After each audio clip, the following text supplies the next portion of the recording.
Hello, I am about to play a friendly mix match versus the man, the myth, the legend, Qsenoch. So that is going to be an experience, and we will see how it goes.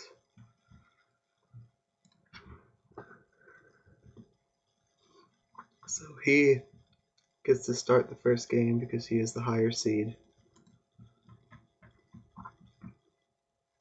And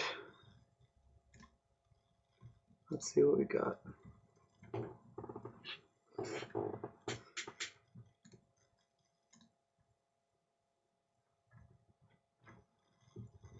Okay, so we got Groundskeeper. We have Hideout and Temple for trashing, and Necromancer, I guess. We have Laboratory as the draw. Village Green is a nice village. And how can you trigger Village Green? I guess you can use Zombie Spy. So I probably want a temple, and then you just get some labs, I guess. Farmer's Market and Messenger are plus buy. If you're trying to do a big groundskeeper thing, you want the plus buy for sure.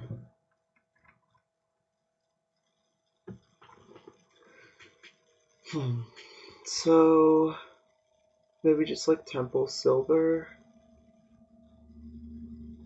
Yeah, so Slay, which is draw, but like I wouldn't want to try and draw with Slay if I can just draw with Lab instead. So maybe once the labs are out, I could get some Slays. Is it easy to seed Slays? Seed the horses for next turn? I guess it's not that hard. I could just use Village Green or something. And there's Fountain, which means that trashing coppers isn't a huge deal, and also getting plus buy is more important than it would be otherwise. Okay, so he just gets a silver. Yeah, I think thinking probably Temple here seems best.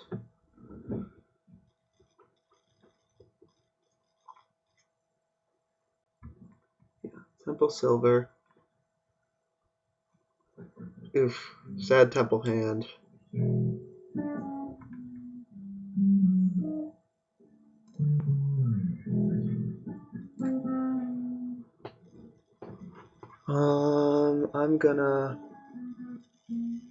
I'll take another silver, I guess.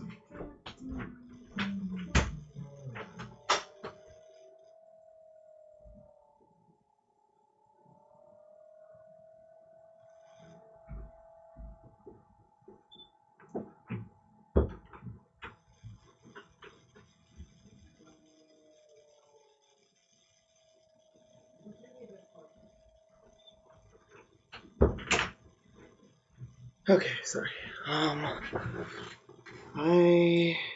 This is a sadness. Don't like this.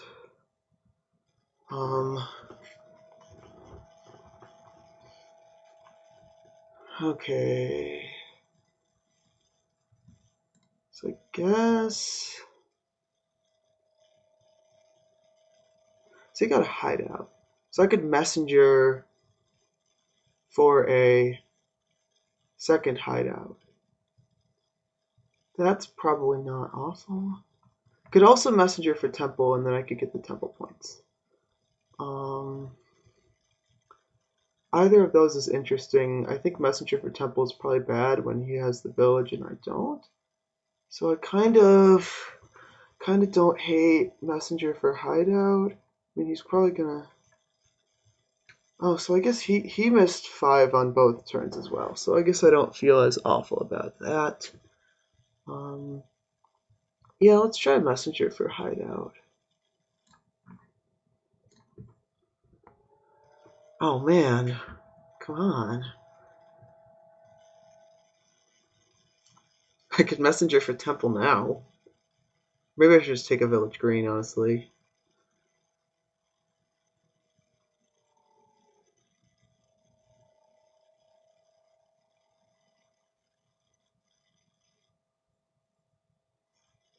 It's farmer's market. I mean, I'll want one eventually, but I don't think I want one right now. I could do necromancer. Necromancer can... Yeah, I mean, I guess it would mostly just be good for the Mason, which isn't that great. I mean, Hideout is just better than Mason. Well, not exactly, but it's probably better.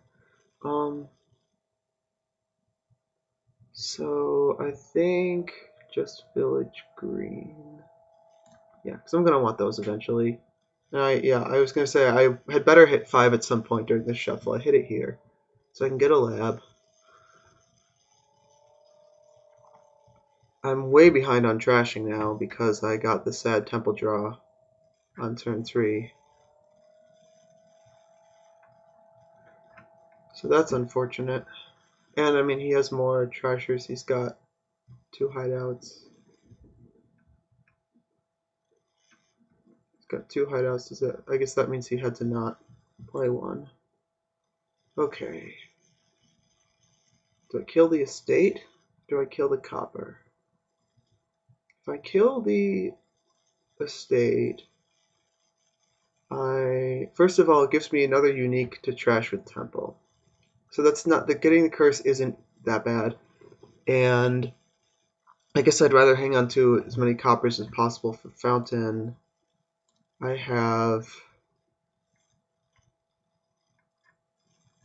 Yeah, I've only trashed 1 copper. But then again, like, just trashing copper actually thins.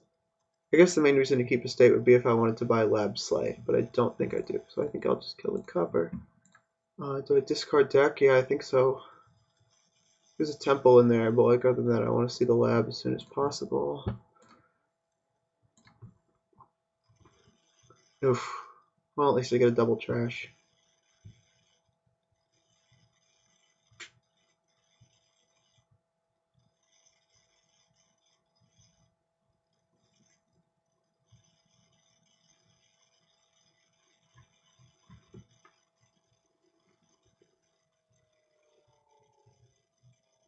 So yeah, I guess I'm not going to think that much about fountain for now.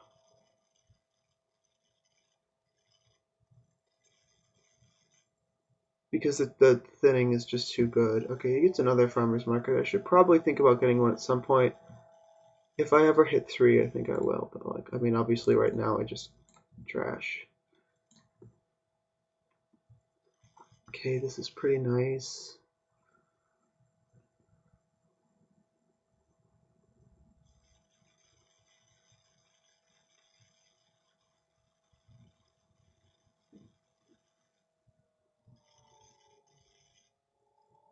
Okay, he does the messenger temple. That's a nice move.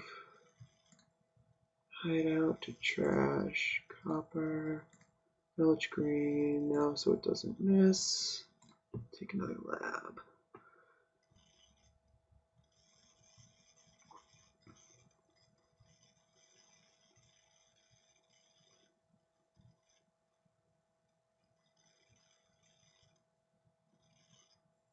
Okay, so I would like to try and pick up that farmer's market soon. In fact, depending on what I draw here, I might be able to discard my deck and buy farmer's market so I could see it as soon as possibly next turn.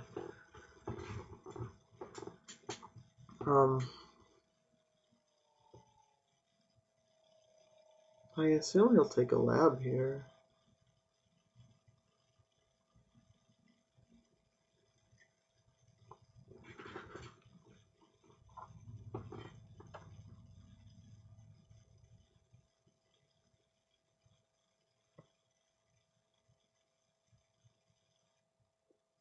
Yeah, he gets the lab. I guess maybe he was considering continuing the draw, but that seems like it was probably bad. Okay.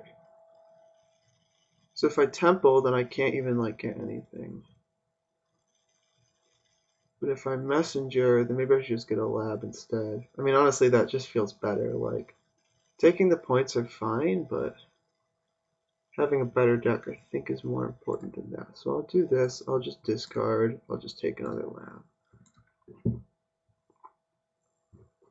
Okay, this is nice. I like this a lot.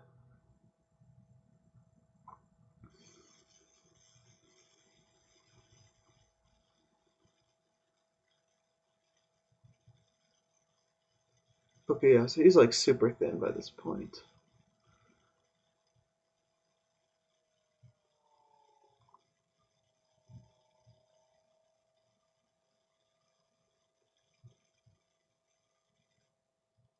But it means the hideouts are gonna start becoming a liability for him before too long.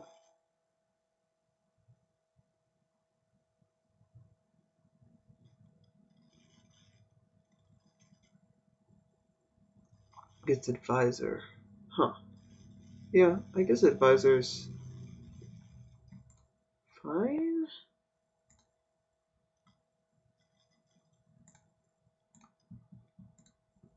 Okay. So this, I guess I could get rid of a copper, temple copper estate, play messenger to discard deck, and then buy farmer's market. See if I can maybe snipe the points. Doesn't seem likely, but I can try for it.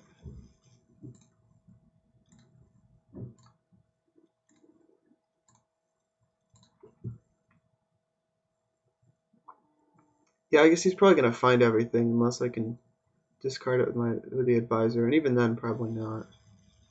So yeah, he's probably just gonna get the points. Trashes a temple. So he has no temples now. Okay, yes, he did take the points.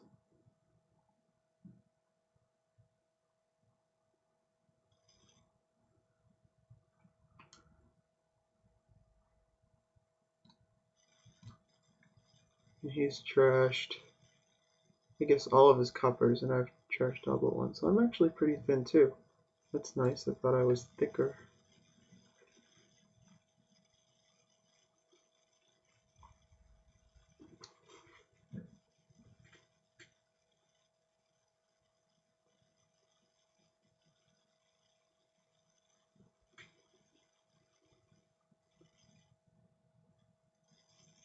Okay, he takes a lab.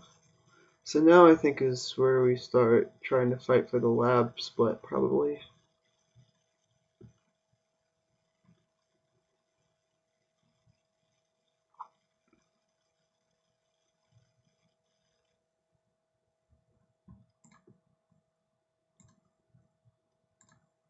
Can we draw everything? Yeah, okay. Okay, so what do I want to lose here? Total money in my deck is 6 if I lose the copper. So if I trash temple, play temple to trash copper and estate. Oh, I get money from farmer's market too. I can buy like a lab and a silver, or maybe a second farmer's market. Yeah, let's do this. I'll lose this temple, because I don't need 2 of them. Play this temple to lose these 2. Play you. Play you. So he only has 1 farmer's market, so it's not like he can snipe. So if I take lab farmer's market here, I won't have the terminal space, but I can hide out the other temple hopefully because I won't need it for anything. So if I do lab farmer's market, if he plays his farmer's market, then I can snipe the points. If he doesn't, I can get a lot of payload from that.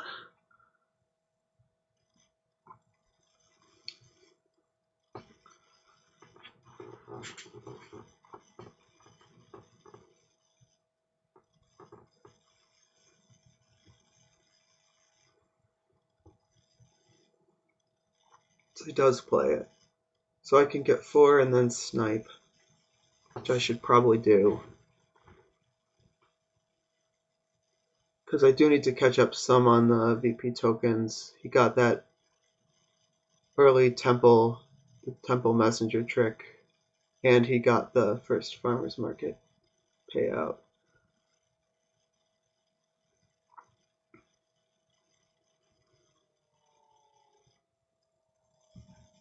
Okay. So he gets gold.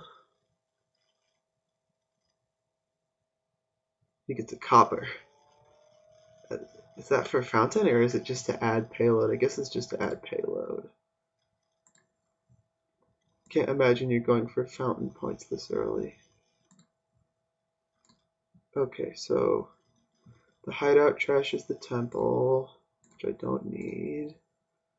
And then you give me money, and you give me points.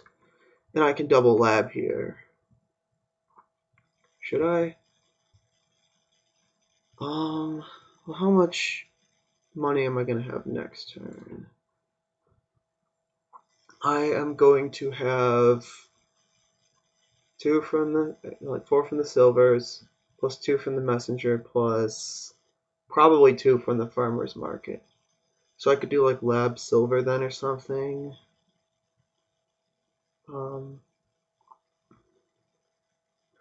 Thing is, I have like overdraw now, and I have terminal space.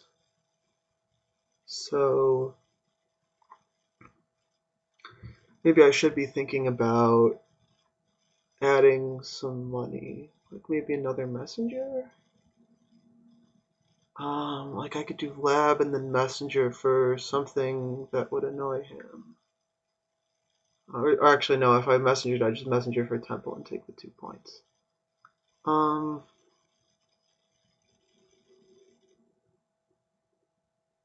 That seems not awful.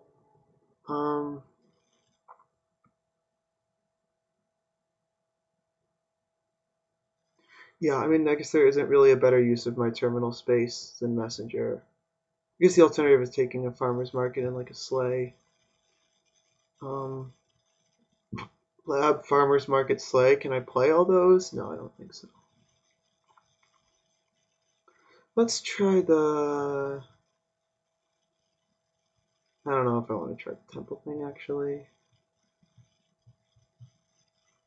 Well, if I take 2 labs now, he can probably take 2 labs next turn, but he can't take 3. So maybe I should just take 1, and if he takes 2, I'll get the other one then.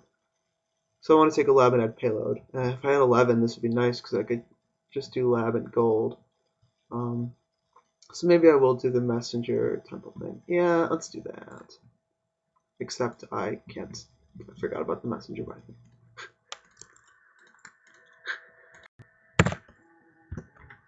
Messenger first.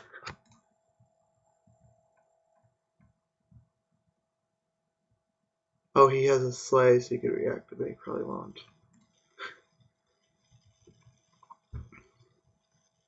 I guess he knows I'm going to buy lab now, not that that probably affects his decision much. Okay.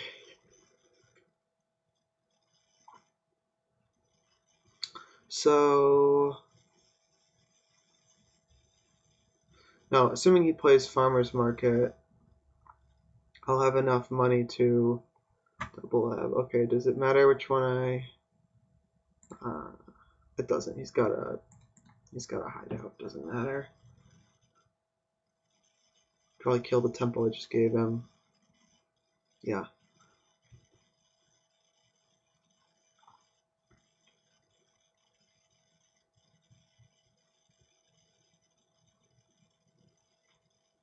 Oh yeah, so pretty soon I am going to have to start thinking about feeding my own hideout, or else just get another village green to support my terminals.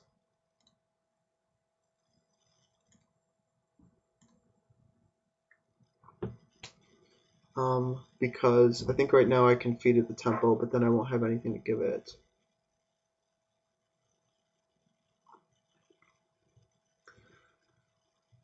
So let's see, he's got 1 farmer's market, 1 messenger, 2 silvers and a gold, but he may not play the farmer's market.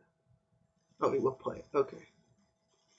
2 silvers and a gold, that puts him at 10. So he could double lab, but I'm fine with that, because he could have done it anyway.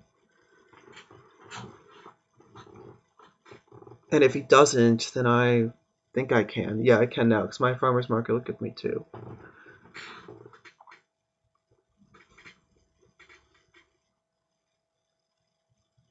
Do we have 2 farmer's markets?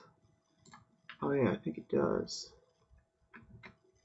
Yes, he does. Okay, so he actually has 12. Oh, he doesn't have the, no, he does have the actions to play the last farmer's market. So yeah, he's 12.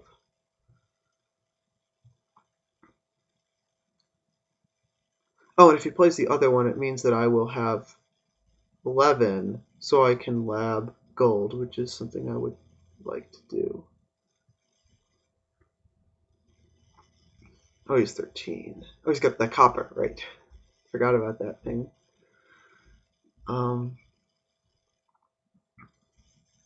Okay. He takes Necro Lab, Village Green. So, do I double lab? Do I lab gold?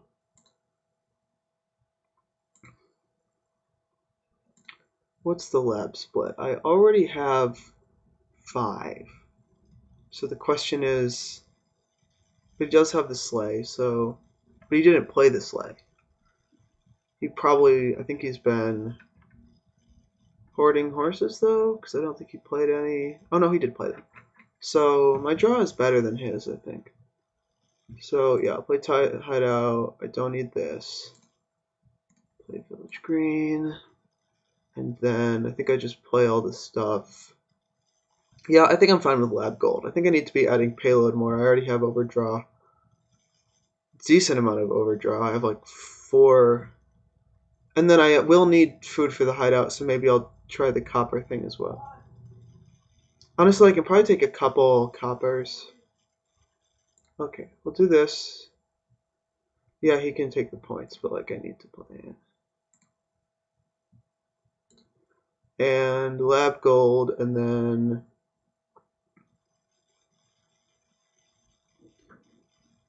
I guess 2 coppers, because they add to my money. I can still draw them, and I can feed them to hideout. So let's do that. Lab, gold, 2 coppers.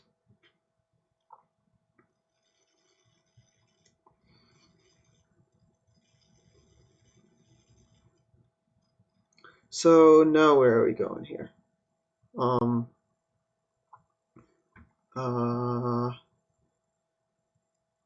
Probably doesn't matter. I'll discard the one I can draw.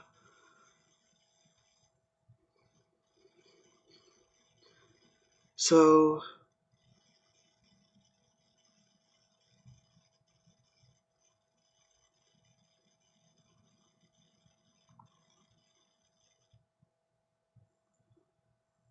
where do we go from here? Do we start hitting groundskeepers? I would imagine.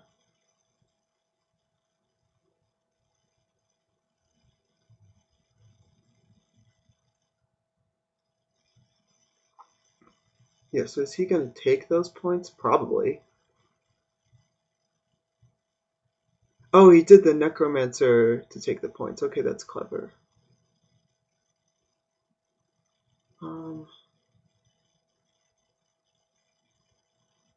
But he doesn't have enough terminal space. Does he? He's got a sleigh in there.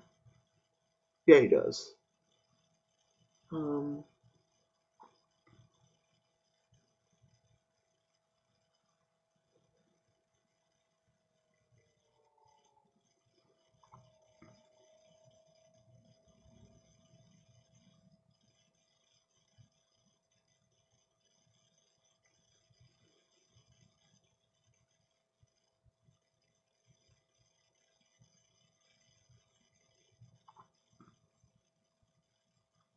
so my deck can probably support 1 more gold. Maybe 2 more, but I'm not sure if I want to go take the time to do that. Wait, okay, let's see. I got 2 messengers, 2 silvers, that's 8. A gold is 11. So I guess if I keep 1 copper around, or add a 3rd messenger or something and add 1 more gold, then I get to 15 and try start triple groundskeepering.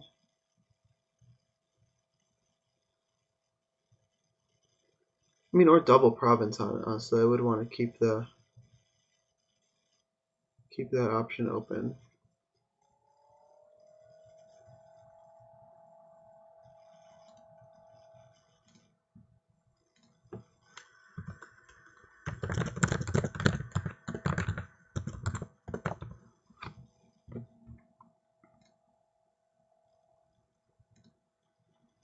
Okay.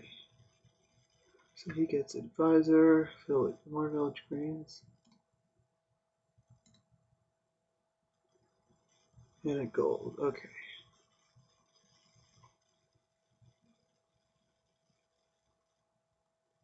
And another copper. Yeah, because he fed the other one to high out. Okay.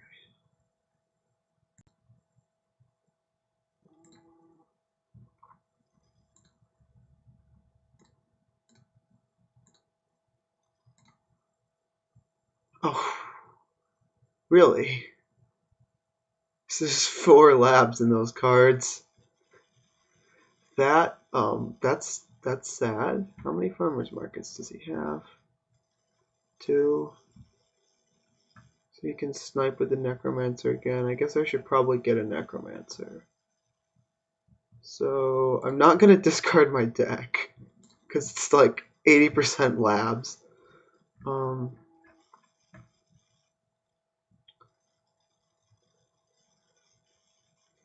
10, 12. Let's play the farmers market. But I think I'm just gonna like add gold. So gold necromancer maybe. Do we have anything? Got plenty of temples in here. There's a hideout. There's farmers markets. And then there's always the zombies if you need those. So I feel like I don't play this to not let him snipe more points. And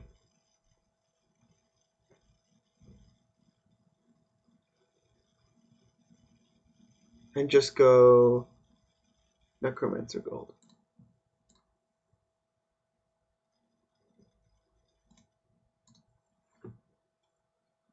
Yeah, look at that. What a dud that was. Okay, I guess I discard the lab, even though it probably doesn't matter.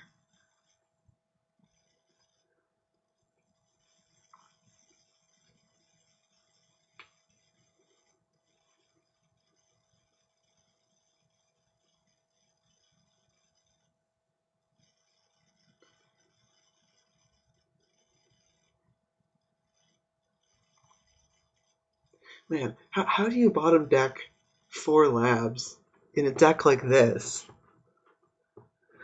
How is that even possible? That shouldn't be illegal.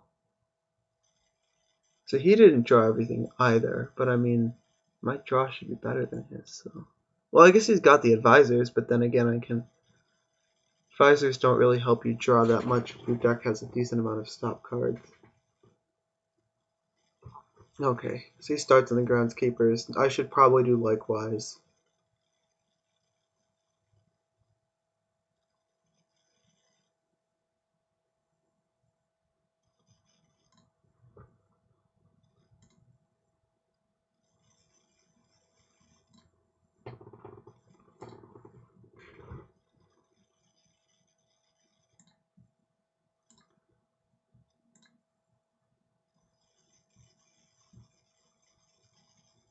What is on top? Is there a chance I would want to zombie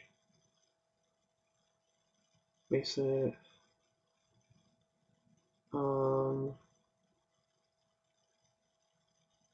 It's a gold, so probably not.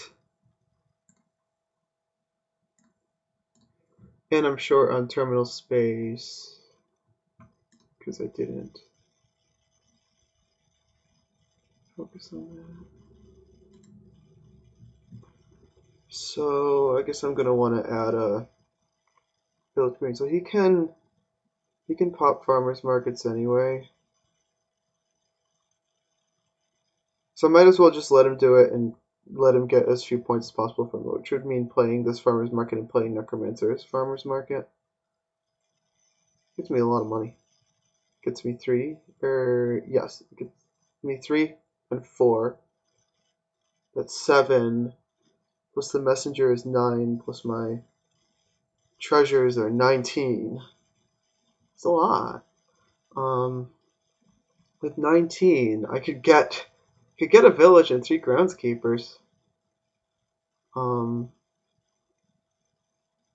Maybe I should just do it because with all these buys, I mean the groundskeepers can score a lot. Yeah, I think. Yeah, I kind of like that, honestly. Let's do it.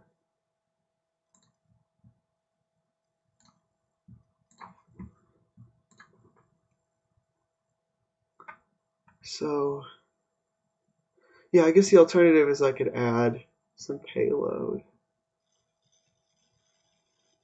I don't know. I think just village and 3 groundskeepers. My deck seems like fairly consistent the way it is. I can use Zombie Apprentice in a pinch if I dud that way. How low does this leave the pile? It's not low enough.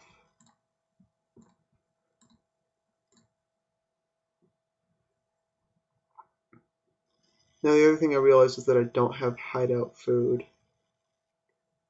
which is kind of sad. I guess I toss the advisor. Yeah. Because you obviously can't toss a village green.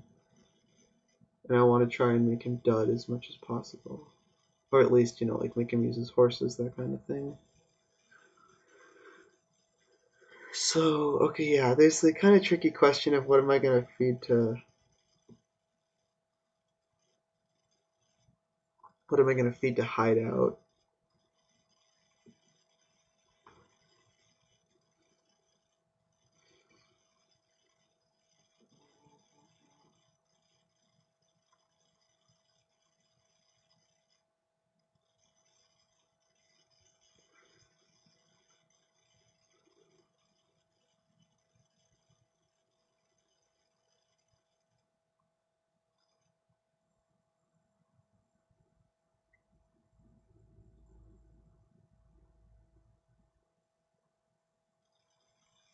Okay, so he takes some groundskeepers.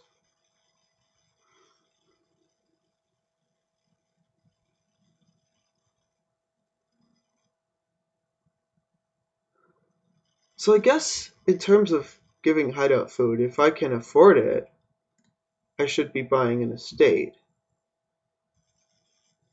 Because that'll be like positive points even if I end up trashing it to hideout and gaining a curse instead. Okay. I have a groundskeeper on top, so can't mason that anyway. So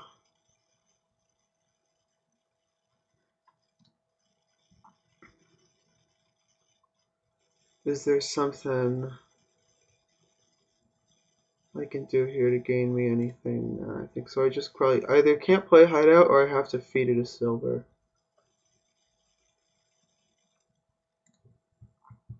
The silver might not be the worst. Might as well play this. Okay, so what do I have? If I play 2 farmers markets, I'll get 2 and 3 from that.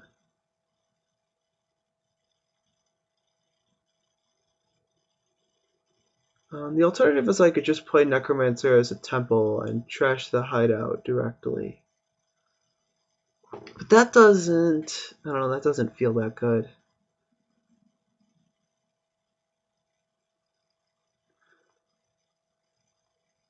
Yeah, he has 2 farmers markets, right?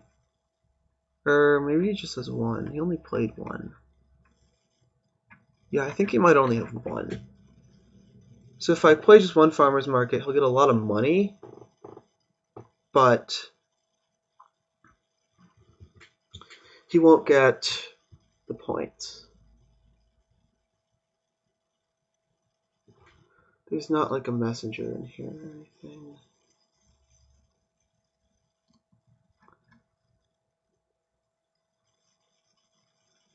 So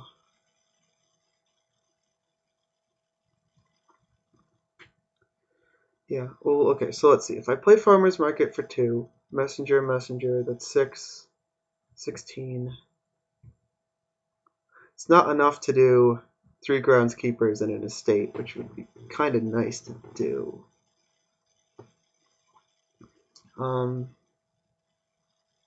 Unless that brings piles too low. How many games does he have?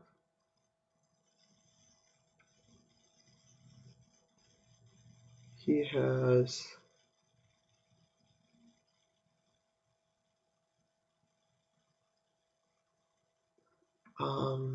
he has 1 from Farmer's Market, 1 from Messenger, 1 from Necromancer.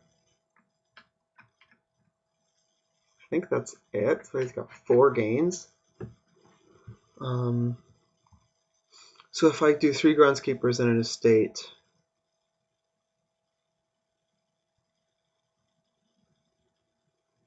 it requires 6 gains to end it, so he wouldn't be able to end it then.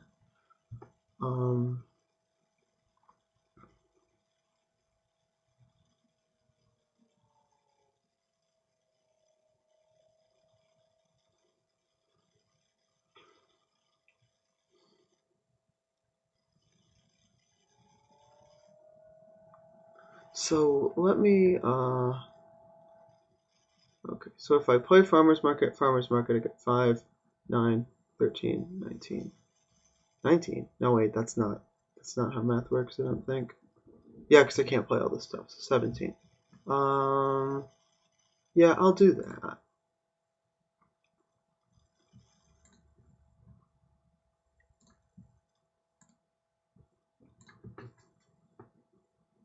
I mean, the alternative is just double Province. But that's something I think I can do next turn, because he's not in danger of ending it yet.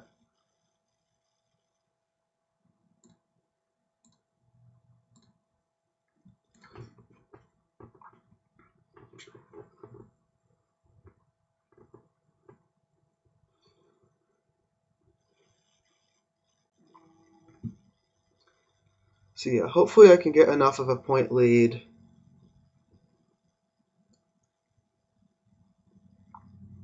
by double provincing next turn that he can't end it with a win. I mean, I imagine I don't give him the lab here.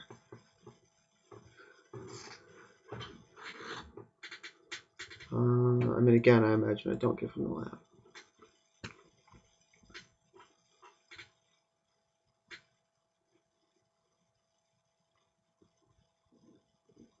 So I don't know, does he have any hideout food at this point? I don't think so.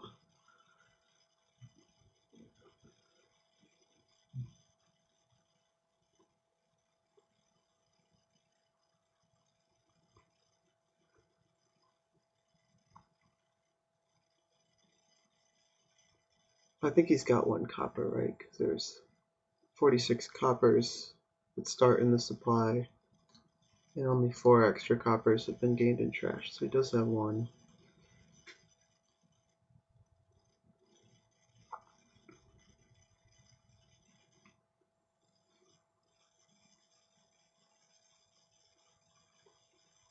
He did find everything even without those labs, unfortunately, but he did have to use some horses. He used all his horses, so that's nice. Because it means he might not find stuff next turn. So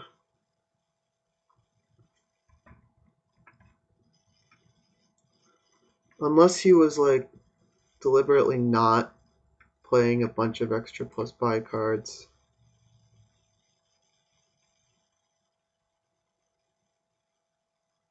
yeah, I guess he's got a bunch of farmers. Well, how many does he have? He has 3 farmers markets. Yeah, so maybe he does have the gains.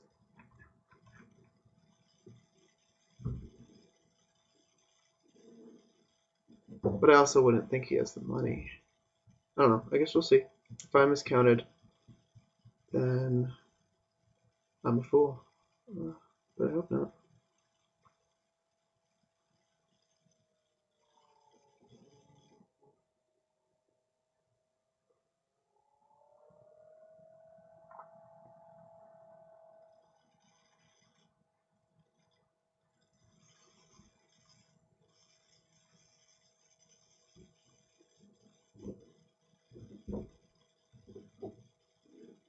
Yeah, no, he would need to have 22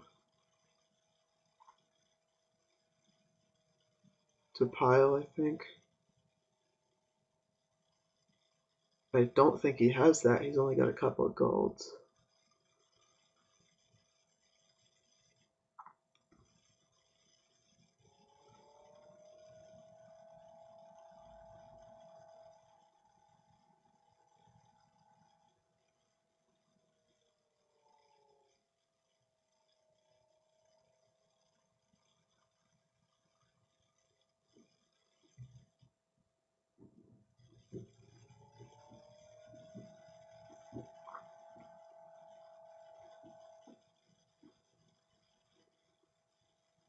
So yeah, if I dud this turn, I'll be very unhappy. But if I don't, I will double province, and then there's Mountain Pass, which, unless he bids like super low, I don't know, I guess I could just take it, because if I'm trying to like rush out estates or something, it doesn't matter as much to me. But if he's trying to buy provinces, okay, so he has the buys to pile out, so I did miscalculate on that regard, but he doesn't have the money. Okay, so he's just like rushing out of states. Okay, that's a lot of points.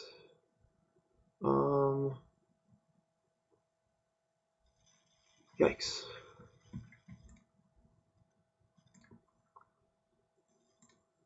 And I'm gonna dud one. Well, okay, I'm gonna have to apprentice something. That's pretty awful. I guess the messenger is just less money at this point. Yeah, I feel like that turn combined with this dud is I'm like pretty much busted at this point. I mean, I have to do this. Like I have to keep drawing. I guess I could do spy or hide out. Do I just do spy and like cross my fingers? I mean, I guess. I mean, I'm probably in trouble anyway. Okay. Well, at least I can keep drawing here.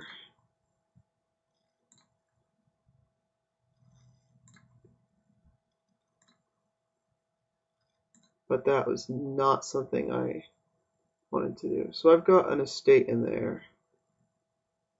I guess it doesn't really matter.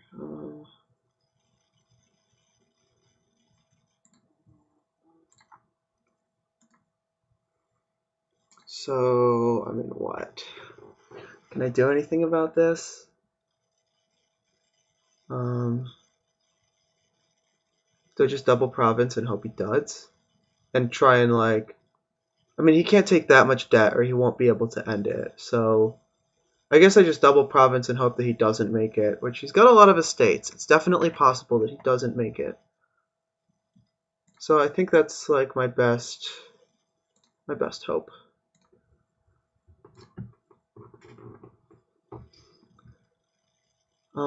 Is triple duchy more points? Or well, double duchy. Well, I don't know. What would be the most points? Double provinces. I have 6 groundskeepers. So double province is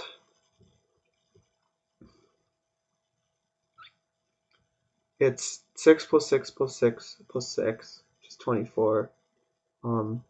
If I do triple duchy, that's more. It's 27. I'd still be losing, but I mean I can't get mountain pass points by doing that then. And if I province and double duchy,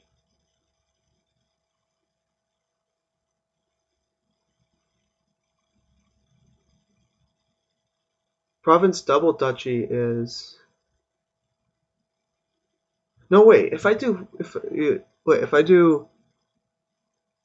wait, can I afford province double duchy? No, I'm one short. That's great because that would actually have saved me. Well, I guess I just take province then and try and get mountain pass and then hope he doesn't get there this turn.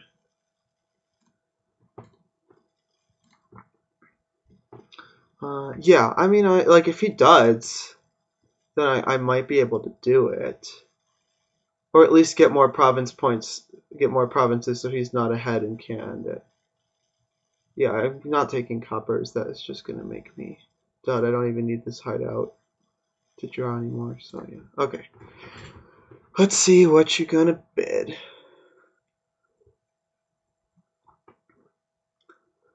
Because if he bids too high, he won't be able to end it this turn. If I can double province again, then that might put him in a tricky spot. Because I don't know that he can draw deck anymore. His advisors are going to get a lot worse when there's green cards in the way. I don't think he top decked anything. Did he seed a horse or something? No, he didn't even seed any horses, so we'll see what he bids. There's also like a bluffing element here, because if he bids low, then it kind of looks like he has the win. If he bids high, then it kind of looks like he doesn't. So if he bids high and he does have it, he could be trying to bait me into taking it. Okay, he bids 10. So if I just give it to him, I mean, it's extremely unlikely that he can end it. Well, how much money would he need to end it? Just a 10, I think. Groundskeeper Lab is the easiest pile out. So if I give him that, it's 8 points. So how much money did he have here? He had like 17, I think. So he'll have 7. That's just like enough for one duchy. That's like a couple of. It's like 6 extra points if he draws those. If he draws his whole deck, he gets 6 points from buying a duchy, and 8 points from Mountain Pass is going to put him at 62. If I double province, that will put me at 63.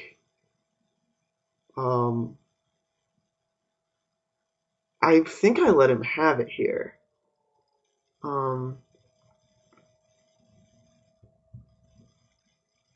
Yeah, I think I just let him have it and then try to double province again.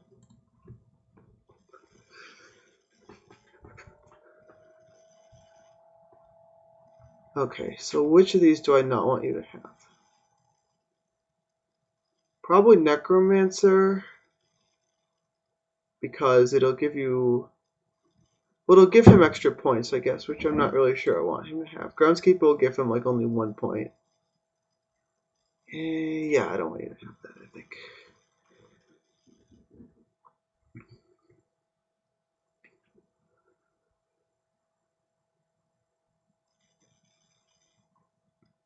Okay, so it looks like he stopped drawing. Let's see how much he has.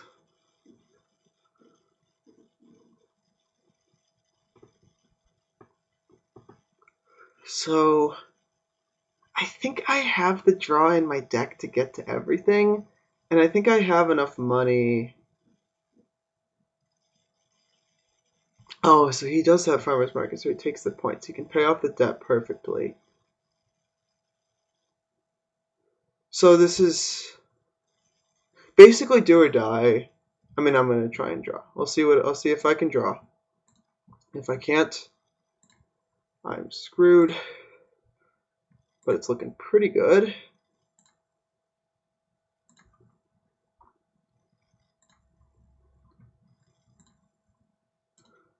Not anymore. Okay. So this isn't double province, I don't think. 7, 9. Is this not even province duchy? Ow, that would be sad.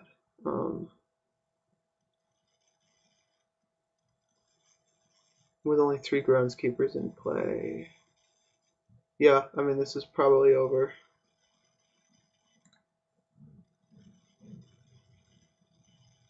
I have... Do I have enough to draw in there? I don't think so. I have just a couple of labs. A hideout, which I'd rather not find, so I guess I'll just discard it.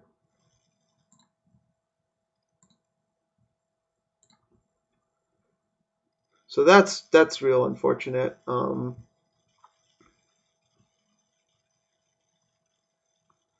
Double Duchy is more points. Yeah, Double Duchy is more points, but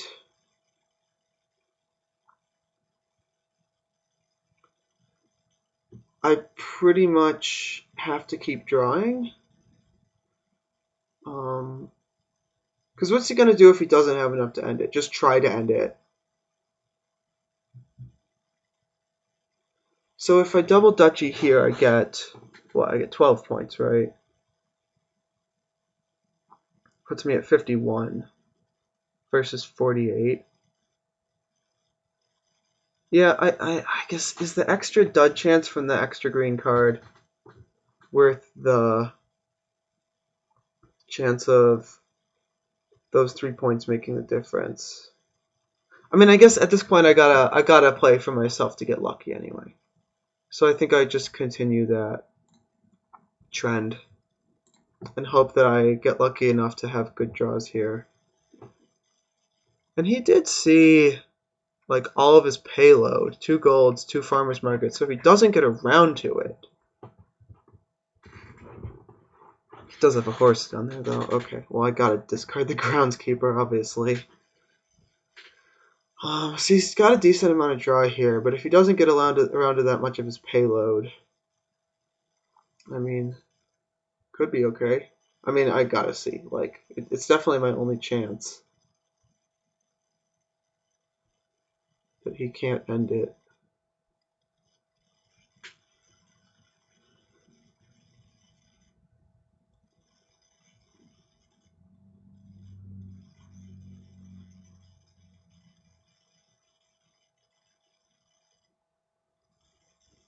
So I guess just, yeah, it's not looking good. Really depends on how many of those golds he finds. How much other stuff. Yeah, I feel like he probably has this. He's got Necromancer somewhere. Yeah, he's got like all his payload is in the deck he just shuffled, so if he draws into any of it.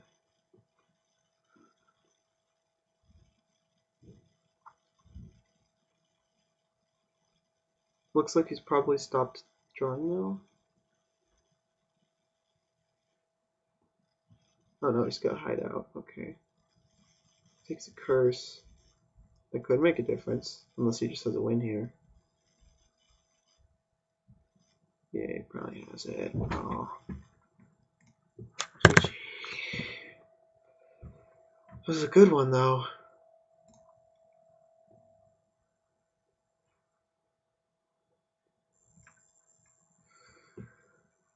Okay, so down 0-1. But he did start, so it's not the worst thing in the world.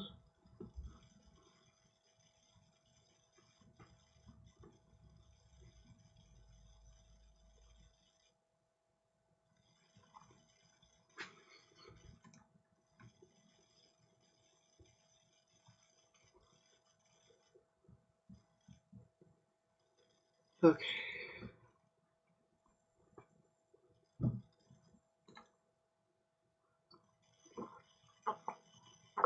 So this is a very different game. That's the great thing about Dominion, is that every game is different. Okay, we have rats. We have Grave Robber to maybe do something with the rats. Oh man. So this is a board where the rats autopile could become relevant. Because there's Tower and Triumphal Arch, which means you could have a lot of points in your deck without having any victory cards. Well, like, other than nobles, which could be in play. So rats autopile is definitely a thing to think about. Does that make me want to open rats? No, I don't think so. And especially because you can maybe trigger the rat's autopile just by using Falconer to gain a rat later. So keep that in the back of my mind. Camel Train is very nice with Lost City, but kind of sad with Nobles. But I do kind of like the idea of using Camel Train on Lost Cities because then you avoid the on gain penalty. So you probably want Forager. Farmer's Market. Well, this game is going to have a pretty large terminal space because of Lost Cities. So the farmers markets are going to be less annoying. Terminal space last game was perpetually a problem. So do I want to go for like a forager and maybe an experiment?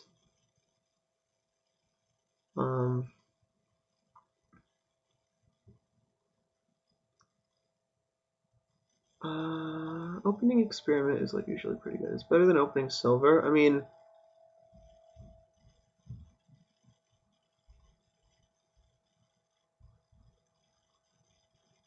I'd like to get a camel train and get Lost Cities from it like pretty soon. I think Forager, either Forager Silver or Forager Experiment. So either way, it's going to start with a Forager. Oh my. That's I don't know. I guess is that crazy? Like, is that good for him? It's all right. Like one thing it means is that I don't have any help on whether he thinks Experiment or Silver is better. I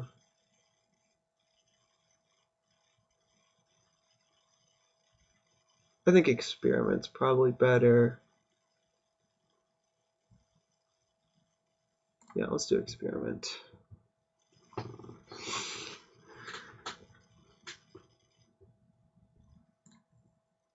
Okay, nice. Is this going to be a Lost City, or should I just get a Falconer too?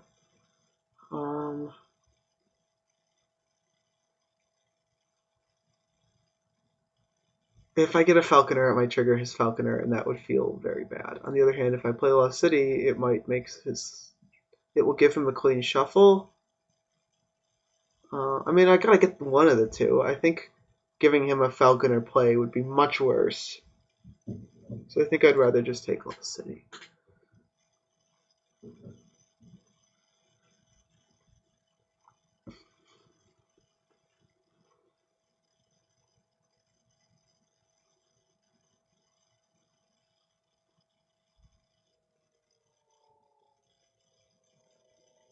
Experiment missed. That's sad.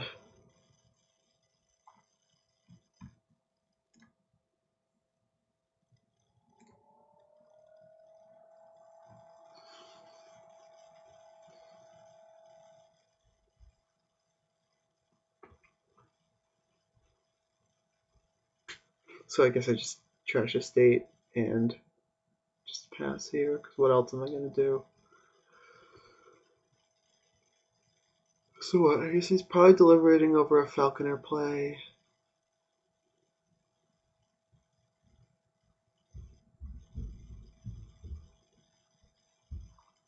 Maybe he's deliberating over whether to get Lost City and give me the clean shuffle.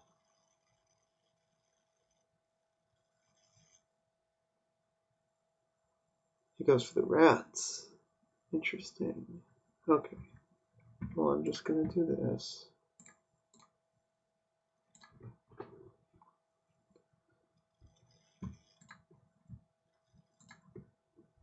Okay.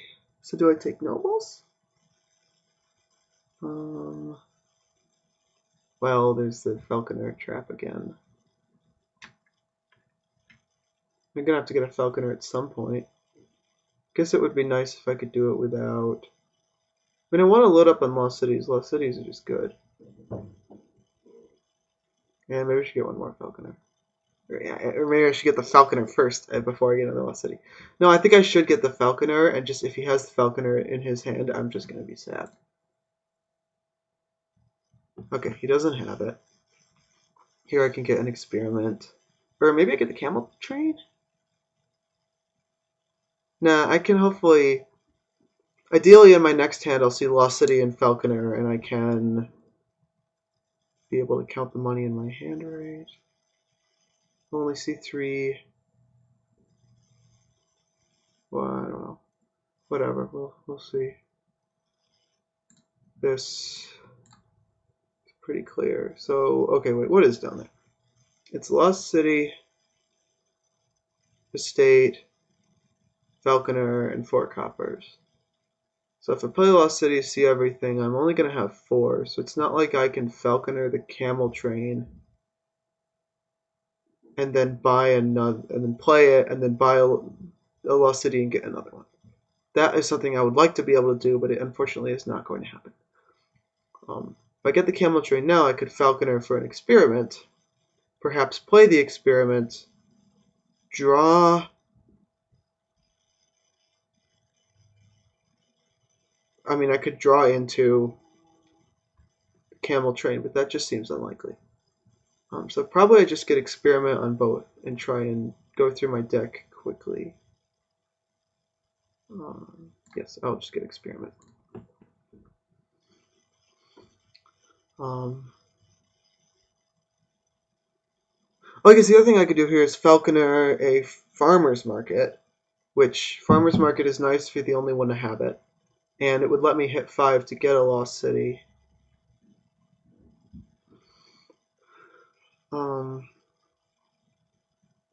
Yeah, actually, I kind of like the farmer's market move.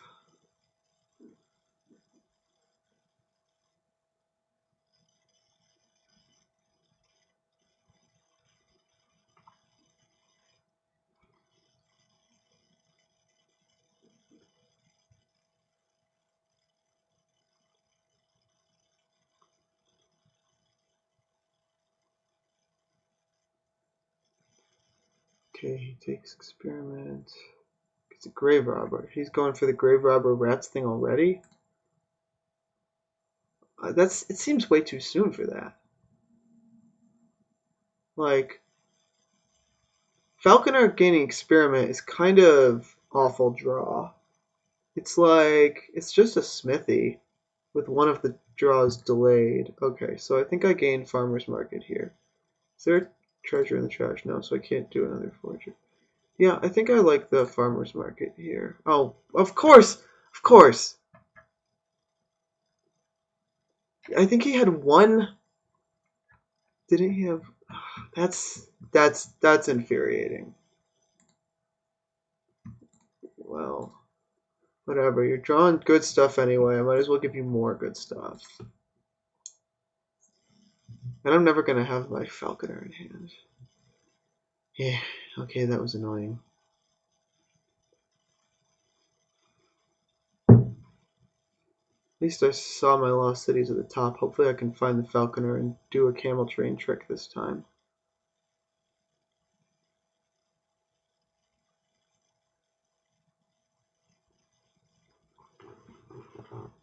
I'm kind of surprised in what he's doing.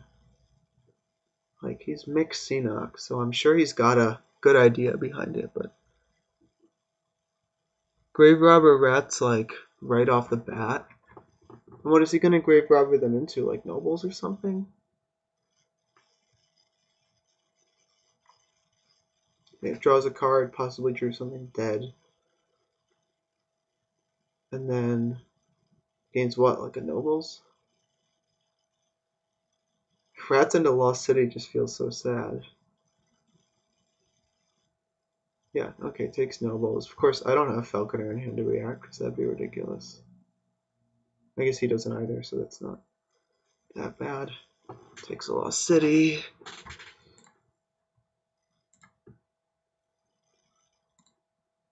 Find Falconer. If it's the last card, if bottom decked the Falconer. I mean, I guess I know I'll have it next turn, but he knows I'll have it too.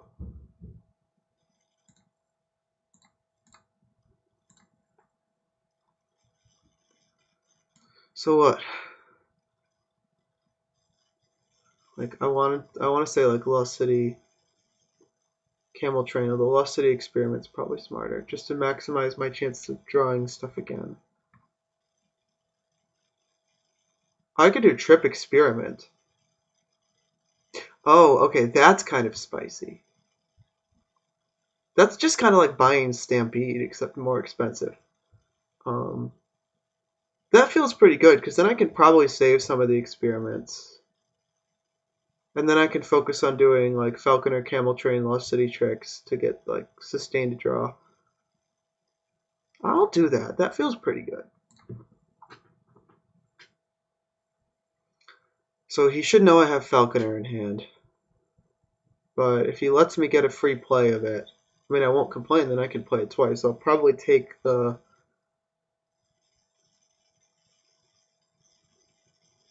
Probably take the Camel Train on the assumption that I can almost certainly draw my deck anyway.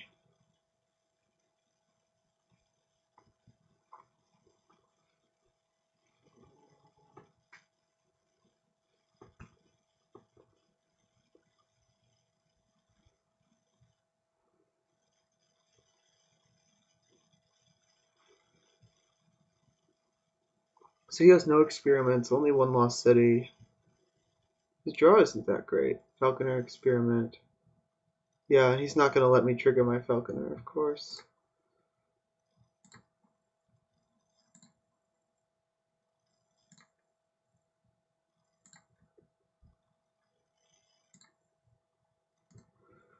Okay, so I get to save one experiment.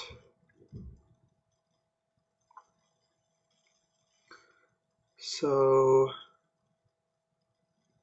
I do... Yeah, I mean, I kind of want to do at this point, like, I'm almost certainly forging a copper. That seems right. Then I Falconer for Camel Train, Exile, Lost City. How much am I going to get from the farmer's market? 3.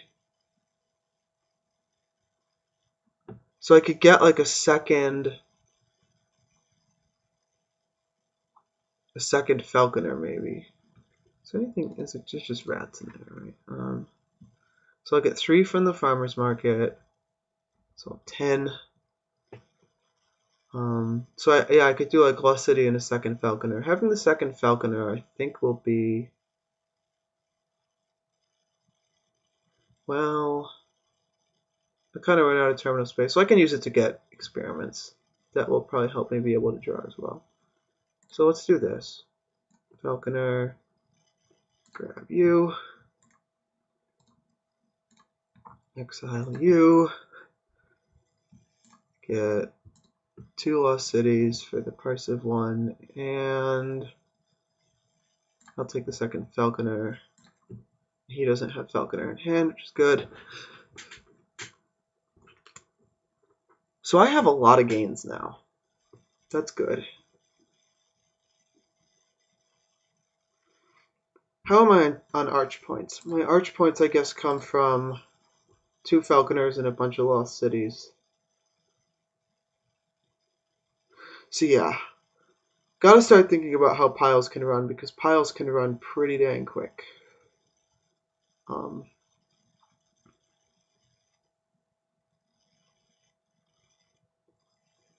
Like, experiments, if someone can get all the experiments and then auto pile rats, they're gonna have a lot of arch points. So basically, as soon as one pile gets low, that becomes a threat of having enough money to buy all the experiments and autopiling rats. So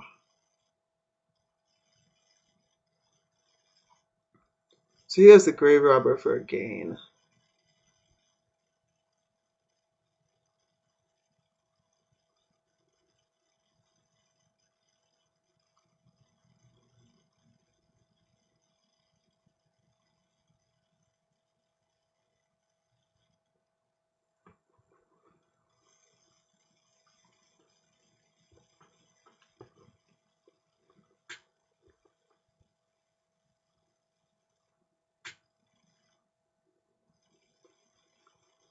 He doesn't have a lot of money. Takes a Lost City. Okay, so Am I going to try and lower lost cities using Camel Train again? And if so, should I be worrying about the autopile?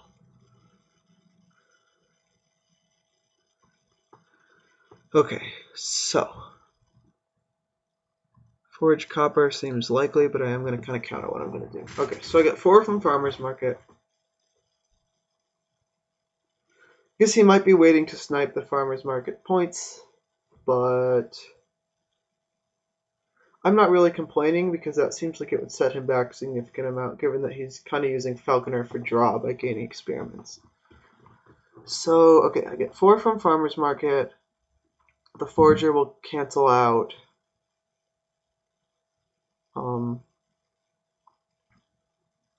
So I'll have 10 again. So I could theoretically...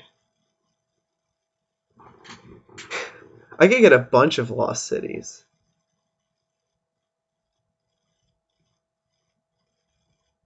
I think I could empty them if I really wanted. Falconer for Camel Train, Exile 2, buy 2. But that just seems like asking for trouble. How many gains does he have? He has 1 Falconer. He has 1 Forager. He has 1 Grave Robber. That's 4 gains.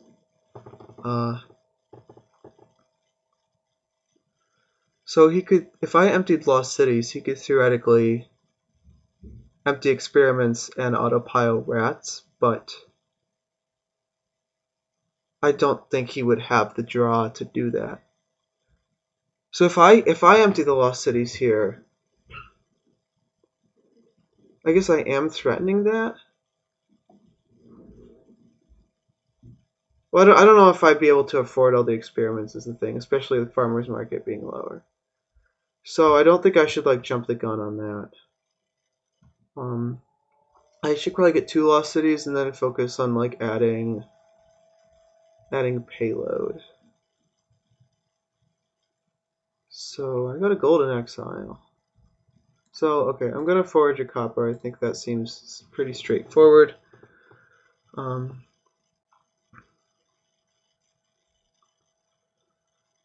think I will. Man, but I do really want a Falconer for a Camel Train. I guess here's what I guess I could add a lot of payload. I could Falconer for a Camel Train, get 2 Lost Cities, Falconer for a silver, buy Lost City, buy gold, discard 2 golds from exile.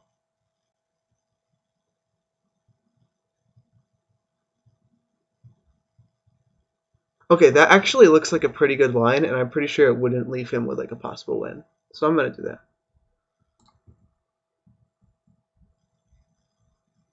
Do the other one. So I'll play this.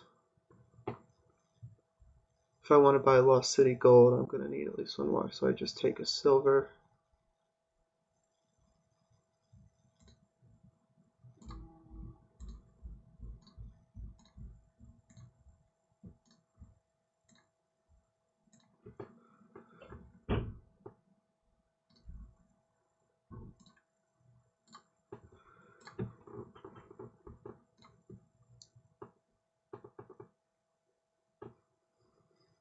So now I'm not sure if I'll be able to draw everything. Maybe using Falconer for Experiment I can, but I now have a lot of money in my deck.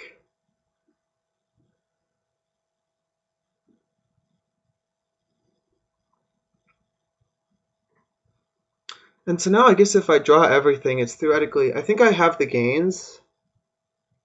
Yeah, I don't think I have the draw, but if I do have the draw, I have the gains to do the Rats autopile, I think. Well, I guess it depends on how many experiments he leaves.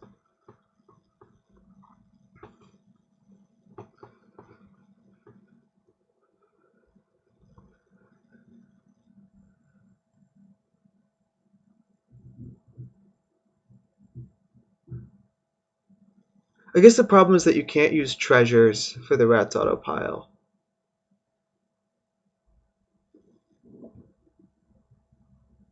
So I guess the way I would go about doing the rats autopile is it would be a 2-turn thing. In the first turn, I would take all the experiments I can and like hoard them. And then in the second turn, yeah, but the thing is I would need to draw, and like if I can't play the experiments, yeah, that just maybe seems like it's a line that doesn't really work out. You need to have a lot of virtual money to get all those experiments. And the money has to be virtual because otherwise the rats will eat the treasures. So since I went for golds, I'm not really in a good position to attempt the autopile. However, I am in a good position to slam nobles because those nobles help me draw. Because of Triumphal Arch, each one is like pretty much worth 5 points. Because I have a bunch of lost cities.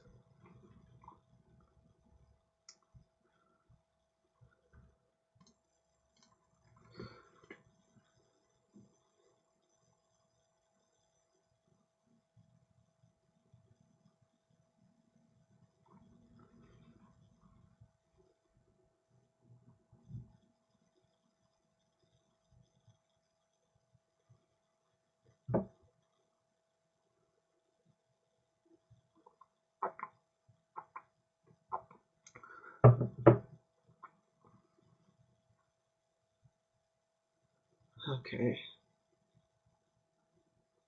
So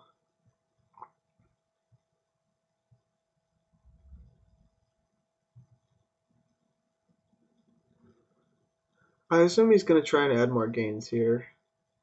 He might try to do the farmer's market snipe, but honestly those 4 points look pretty inconsequential next to like the massive tower and arch points you could get from piling rats. So yeah, and the other advantage of scoring with nobles is that I get to keep those points if I attempt a rats pile because the nobles can be in play. So yeah, I'm pretty sure slamming nobles is the way to go here, and unfortunately I can't use my camel trains to help me do that. But I can use my camel trains to help me do other things, like I could just deny the last lost city. Because how many do I have? Do I have plays a lost city? I have 7. He has 2, and the last one's in the supply. So if I exile it, if he doesn't take it and I exile it, I'll still get tower points from it, even though I can't use it. So I'll basically get 6 points from that, which is nice. I mean, it's nothing to write home about. It also will count for Arch, so if I do end up doing some kind of auto pile, I'll have 8 lost cities counting for Arch points. Or he may just take it.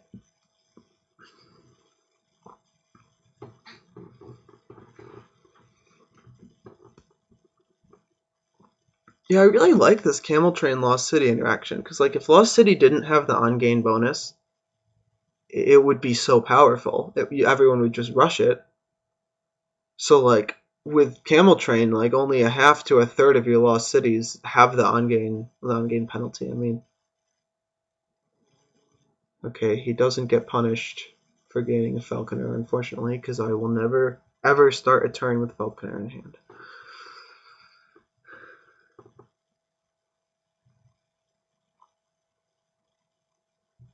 So what's he gonna gain here? An experiment? Or just takes a silver, okay.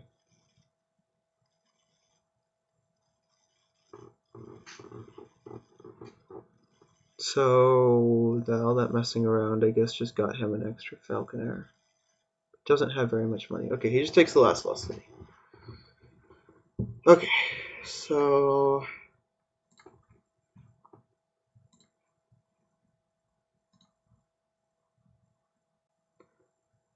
do I Falconer for experiment to keep my turn from ending? I imagine I must. Like that's pretty important here.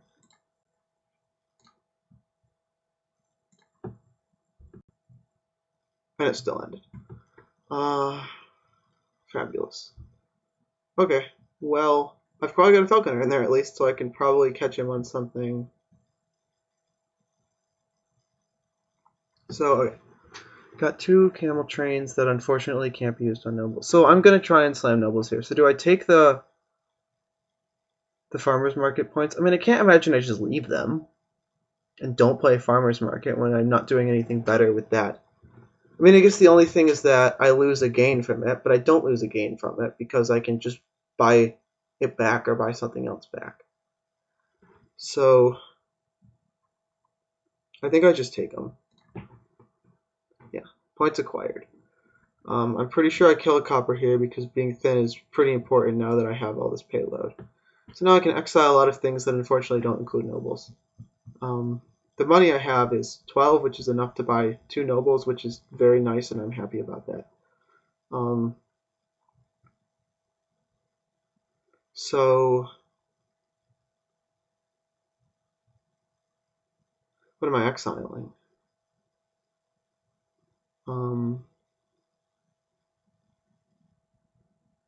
I guess I could just exile falconers for the arch points. Like, okay, what are my arch points coming from right now? I've got a bunch of lost cities, and I've got 2 of a lot of things. I got 2 camel trains. I got 2 falconers. I'm about to have 2 nobles. So I could just exile whatever would be easiest to get more arch points from. So probably whatever I'm going to want to get more of in the future. Which can't be noble. It can't be nobles, sadly. So, I mean, it's not a huge deal. The other thing is I could just exile something that I might want to use with gain and play. I could just exile experiments to lower the pile. I mean, exiling experiments is kind of sad, but like, it's not the most sad thing you can do. So, it's the only thing that draws that I can exile. But I guess if I'm trying to do it for gain and play, I wouldn't be trying to draw. I think just is using it to score better? I think using it to score is probably better. Well, is it? Because I'm going to be trying to score with nobles anyway, so maybe just using it to draw. So just get experiments. Use it to try and get my farmer's market back, but I don't think... I mean, I'm only going to want 1 more farmer's market. I'm not going to want 2. Unless he goes for 1, of course. So, exiling experiment feels so sad. I guess grave robber is another option. I can turn those lost cities into provinces or whatever. I could turn the camel trains into nobles. I don't freaking know. I don't know what to do here. I should stop deliberating about this and just pick something. I'm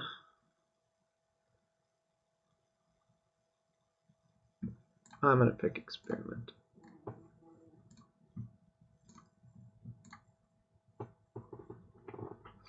So I guess I could either take 2 nobles or I could take lots and lots of experiments. I think 2 nobles is probably better. And he's got a falconer in hand. Great.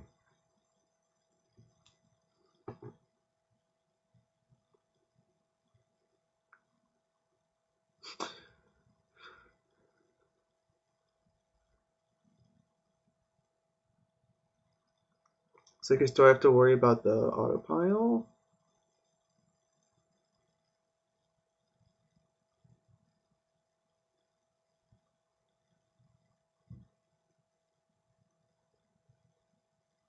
Yeah, I suppose I do.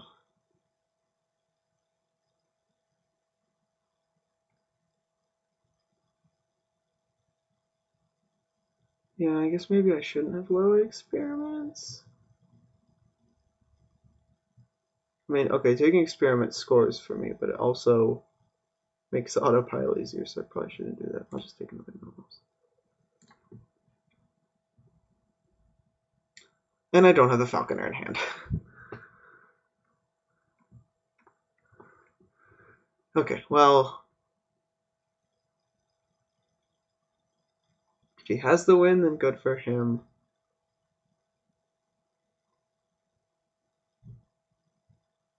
I feel like he probably doesn't, though. How many rats does he even have? He's just one. So he's got to find it. He's got to get back around to the new rats without playing enough experiments. And then he has to be able to buy out experiments.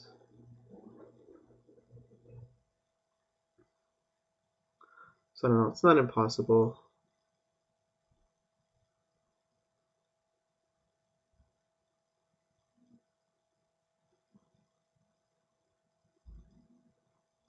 If he doesn't do it, I feel like depending on how many experiments he leaves, because I think I have one and I have 2 exiled, so I feel like I probably will be able to do it if I draw well enough. So I guess we'll see. I'll be right back. I'll see if by the time I come back he has one. I hope not.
Okay.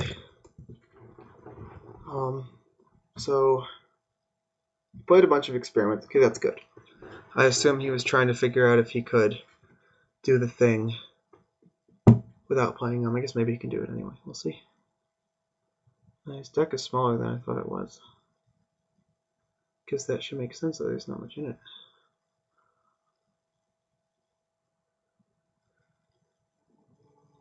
So he needs to...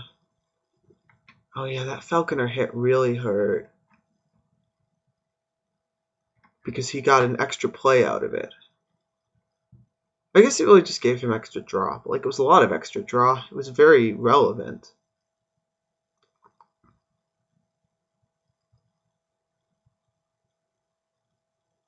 So, like, yeah, I'm kind of souring on Falconer. I feel like the RNG of whether it's in someone's hand or not is, like, pretty significant a lot of the time.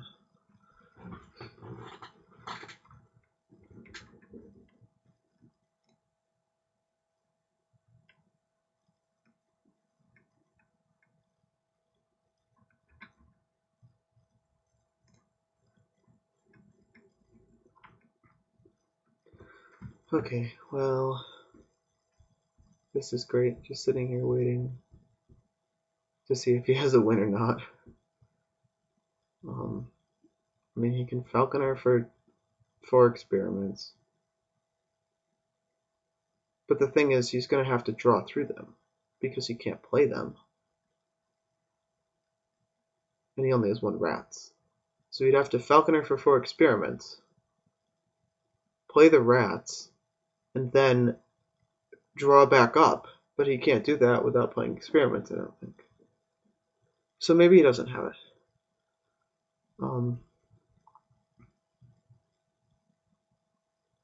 I guess by the same token, maybe I don't have it either on my turn.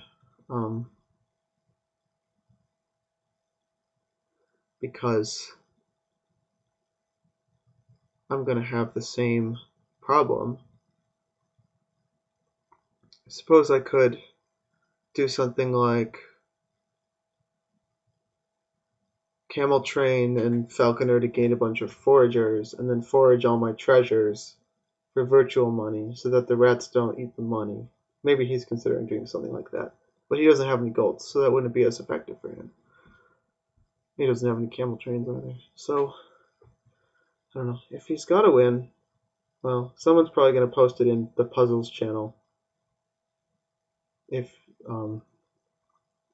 they see that he had a win here and he didn't find it. So I guess I can try and solve that puzzle after the game if he doesn't solve it now. But I guess we'll see. Okay, so he goes for the rats.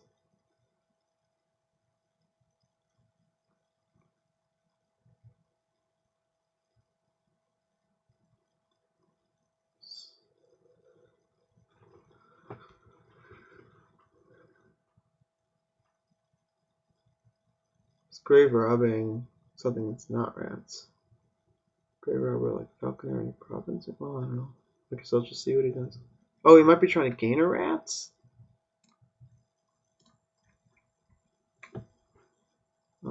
No, he's not gaining. Well, he could be gaining a rat still, but I don't know why you wouldn't just grab the rats then if you were doing that. He's taking nobles, I would bet. Oh, it's a falconer. Okay. Yeah.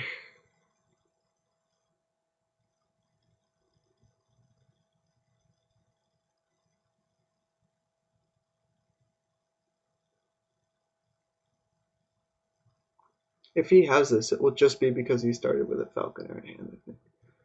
Gains of rats.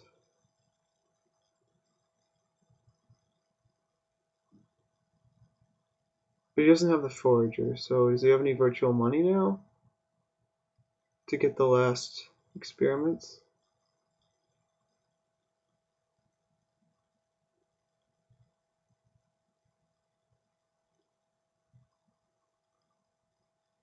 Because it looks like he does have the autopile now.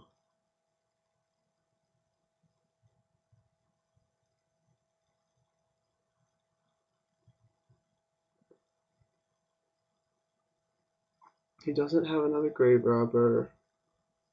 He's got the other falconer, but he has no actions left. He's got another nobles though, right? Yeah, so it looks like he does have it.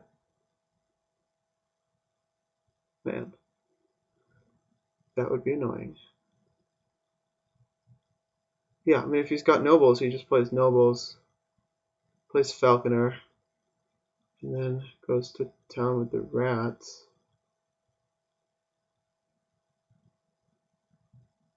Well, I guess it depends on what he drew. Because there may be, I think there's one other non-rats card that he has to draw through, so I'm not sure if he can draw it. He's got a falconer, experiments. So yeah, I guess there's one other non-rats card that he has to draw.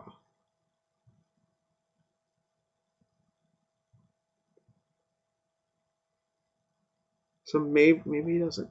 Maybe he doesn't have it.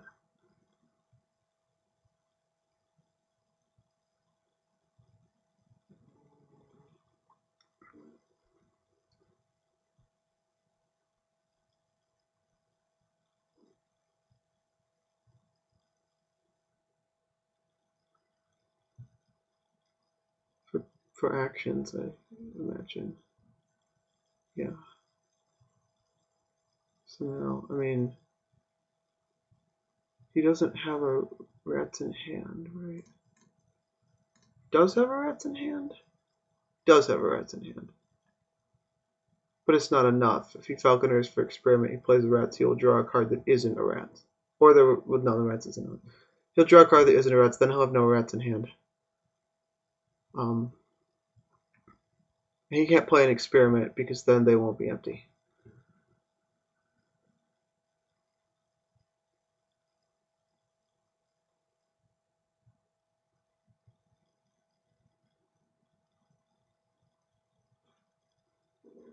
Well, I guess we're about to see.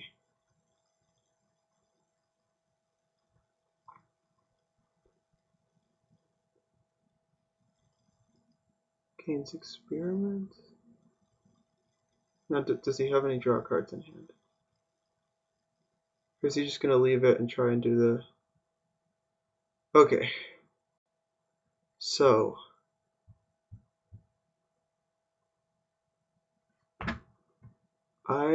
if I pile out the rats...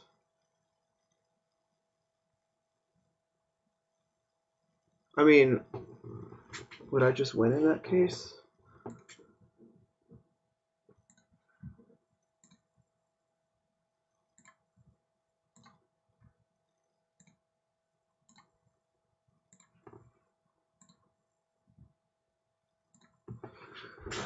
Okay, so if I do the rats auto pile, I mean, where do my points come from? I have 27 VP right now. 4 of them are from tokens. That leaves 23. 7 of them are from Lost City. That from Tower. That leaves 16. 3 of them are from Experiment from Tower. That leaves 13. 4 of them are from Nobles. That leaves 9. And the 9 are from Triumphal Arch with Experiment as my second most common action. So I'm going to lose, if I do the rats auto pile, I'm going to lose that one Experiment. I'll be forced to trash it. But I will, so I'll lose like 1 point on that, but I'll get a bunch of Arch points. And I'll get a few Tower points because he has 8 rats. So if I just like gain rats, Rats.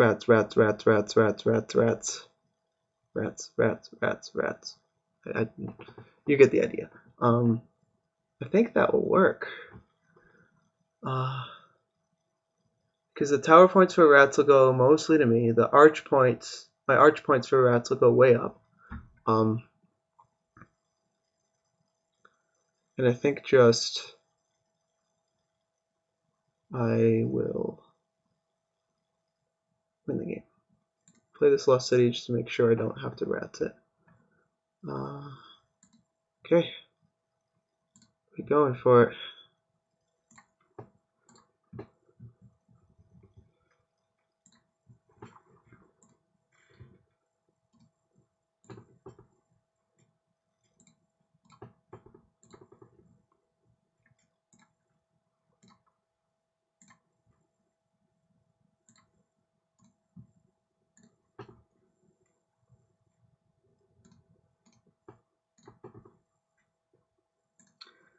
Of course, the client runs so slowly when OBS is open and it's taking forever.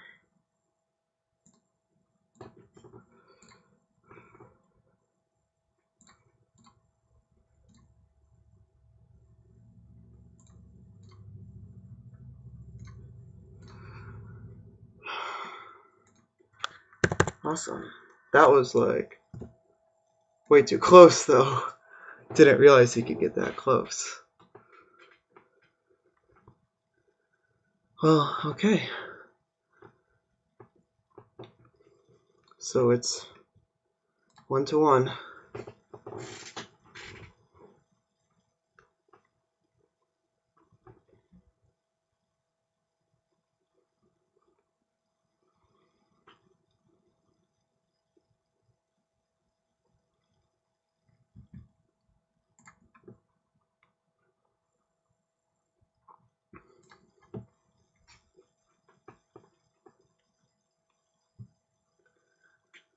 Okay, so this is a silk game.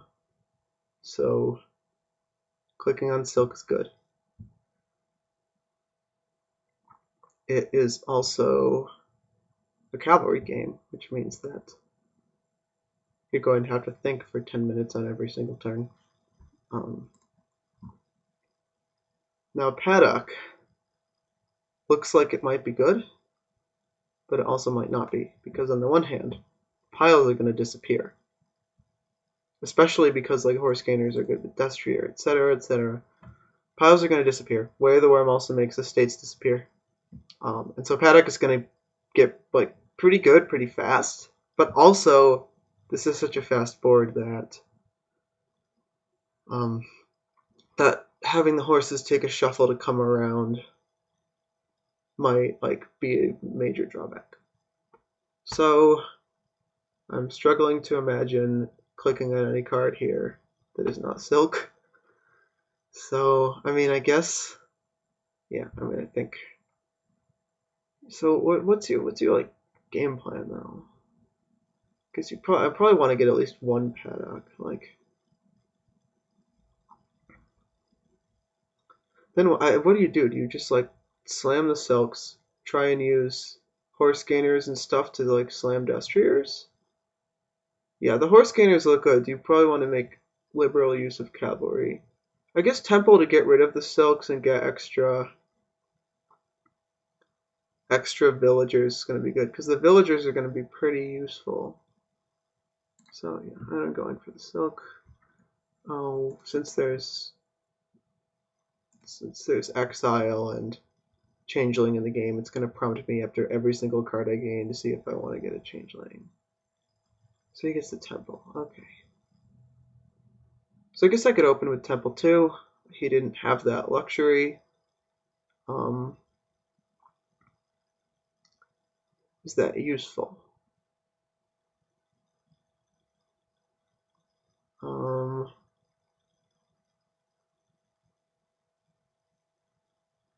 Yeah, maybe. I guess. I don't know. Is it useful? I mean, my ideal is kind of just have a stack of paddocks and then use those with a good turn to get a bunch of destriers. So, I'll just go for the silver. No, swear to God, that's gonna be annoying every time. Okay, so that's a nice hand. That's a really nice hand. Um, so I could take cavalry here. I guess that would make my shuffle look weird.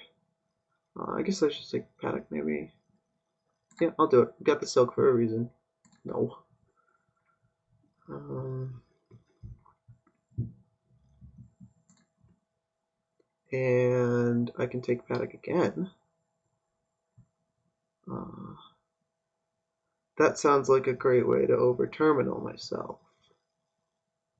Um, I can like get silks though, because the idea is I want to use the horses to get some destriers, and once I get the destriers, then oh, his temple missed. That's unfortunate for him. Yeah, let's do it.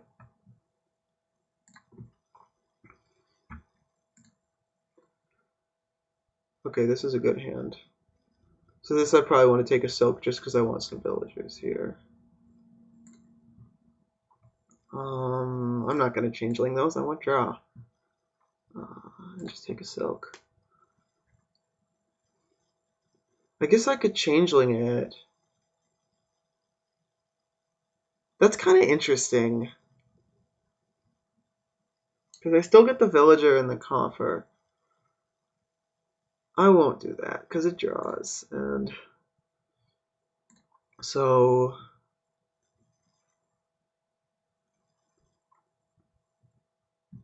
I could take Destrier here. Do I take one changeling? Yeah, I think maybe I should take one changeling and hope to turn it into a Destrier. So let's do that. Take a Destrier.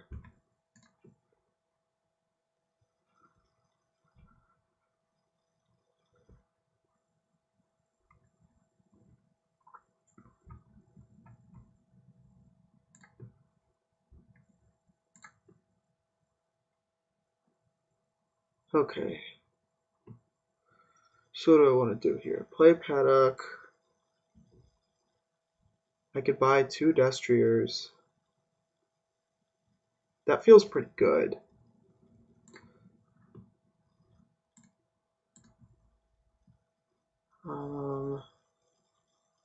Yeah, and I'll get Basilica points from from one of them.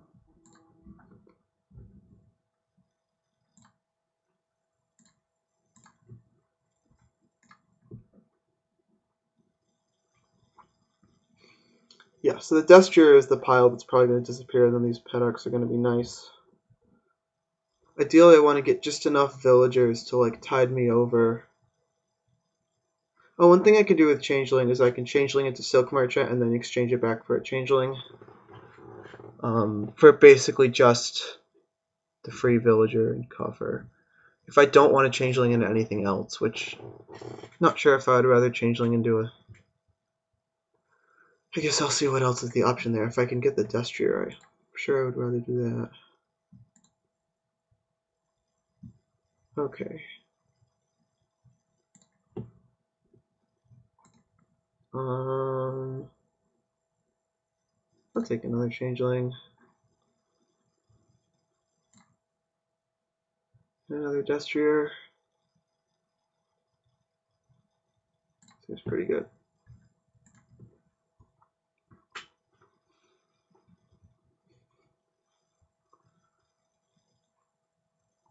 Yeah, so maybe I should do that Changeling Silk Merchant thing.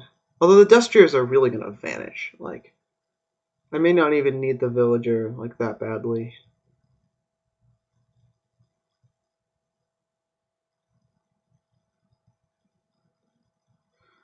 I do probably want to pick up a temple at one point. I guess I can do it when, when I get some points from it. I can do it this turn. I guess I'll see what I draw.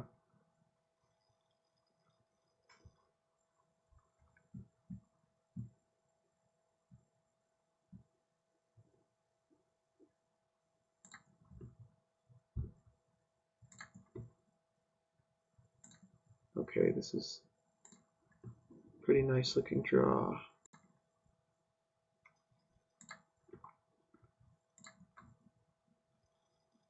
Okay.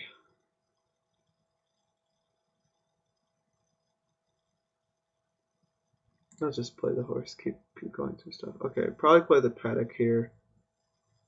I want to have some horses for next shuffle. So, not going to Changeling these, I need the horses. So I can get a lot of Basilica points here. Do I want to take the temple yet? I think I'd rather just like take 2 Destriers. I'm not sure that he's going to want a second temple. Okay, yeah. Just take 2 Destriers and then Changeling. I'll do maybe the Silk Merchant trick once just to get a villager.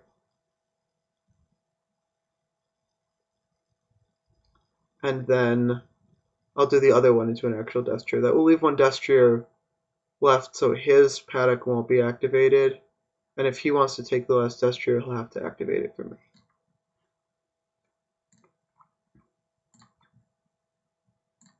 So one of these will go to an actual Destrier.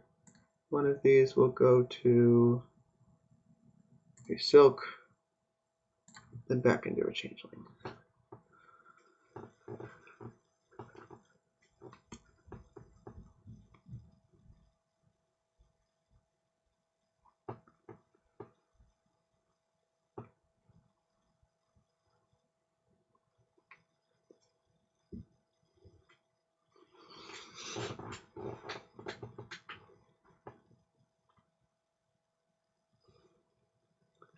So once the Destriers, if he doesn't empty the Destriers, I think I probably just will and try to grab another paddock. And then what? I don't know. Still won't be a village until a second pile empties, and I'm not sure that the Silks are just going to get slammed. I'll probably want to take a temple after that, and then just like keep building stuff up. Cavalry actually really hasn't been relevant here. I think it's just because it's not draw that's restricted, it's actions.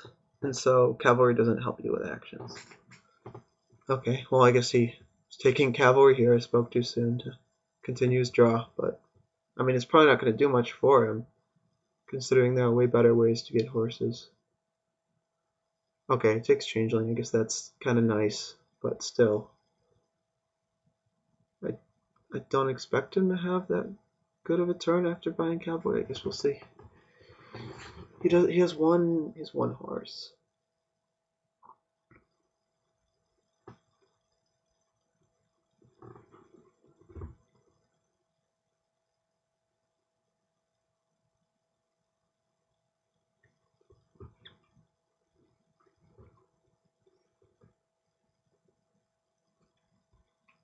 So let's think about what can be done to the piles. The Changeling pile can be demolished using Paddock. That's a thing you can do. But even then, I don't think either of our decks have the gains. Well, I guess you can. If you have good enough draw, you can gain a bunch of Changelings with Paddock and then play them all and empty some other pile, like probably Silk. That's the thing that could be conceivably done for piles. We're not there yet, but I'm not sure how far away we are from that. I know last game I overestimated how long it would take for us to get to the point where the pile out was feasible, so.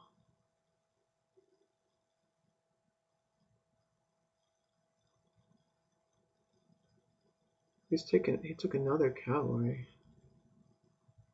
That feels, and he couldn't Changeling at that time because, well, I guess he could have.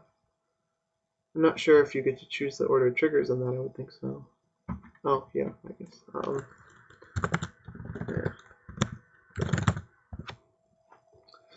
Yeah, and that's reasonable. I think. Like it seems like a thing that was obviously a mistake. He didn't think about it. So it's not like he was using the information from the draws. And actually, if he was tracking his deck,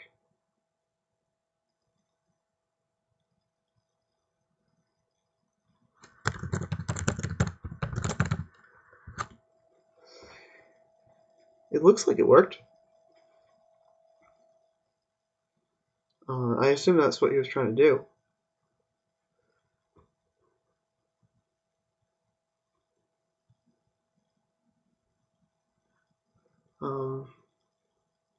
Yeah, because when you gain something, you can order the ungain triggers. So, okay. So, we'll see if he takes that Destrier or not.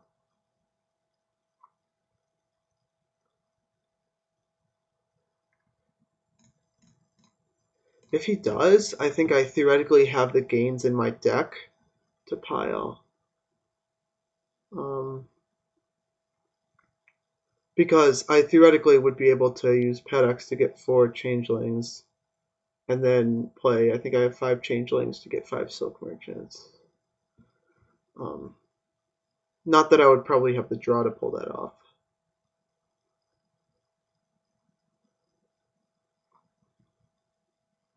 But if I were to attempt that, I might like try and score a little, and then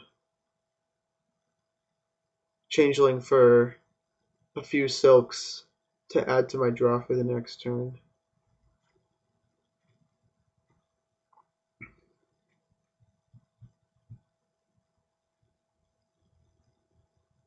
The other thing is that if I did, okay, he takes a Destrier. The other thing is if I do the Paddock thing, oh, he doesn't take the Destrier?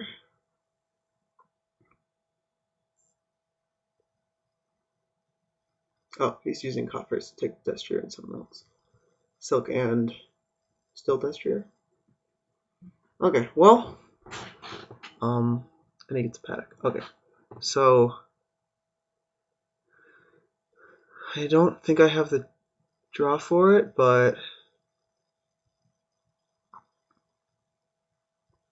a pile out is in the realm of possibility here. Oh, he's lowering Silks. So, I mean, let me just see. I could just like completely fail to draw. I can't really imagine that I would have enough draw to pull something like that off. Yeah, okay, so I kind of have to decide now. Well, I don't have to decide now. I can play the silk to draw first. I guess under the assumption that I'm probably going to grab at least one silk anyway. I think I'm pretty safe to play it here and keep drawing. There's also, I could also use cavalry. Oh, I can use cavalry to draw more and exchange it for a changeling. With that in mind, that suddenly makes this win look like more possible. I still think I would almost certainly be playing this silk because it's not like that villager is going to do me any good if I'm going to try and end. Okay. Wow, so actually I have a lot of draw here. Okay, so let me try to envision what this pile out would look like. Paddock, take 2 changelings. Paddock, take 2 changelings.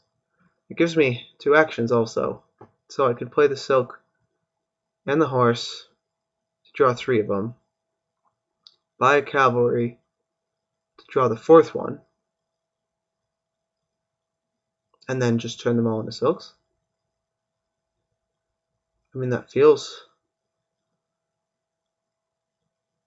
like a thing. Yeah, that looks. I don't actually think I need the cavalry now that I think about it because I'll get 4 changelings. So let's do it.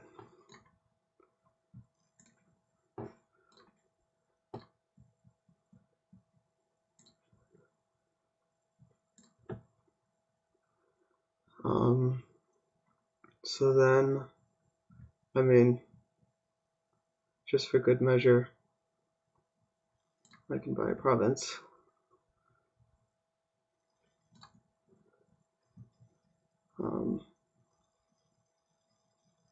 Yeah, sure, I'll take that too. Nice.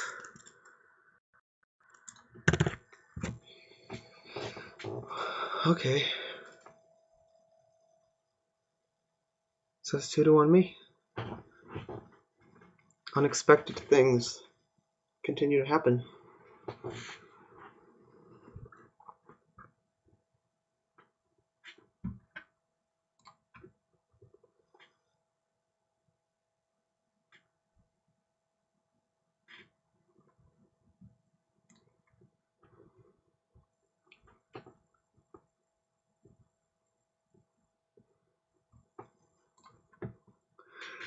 Oof.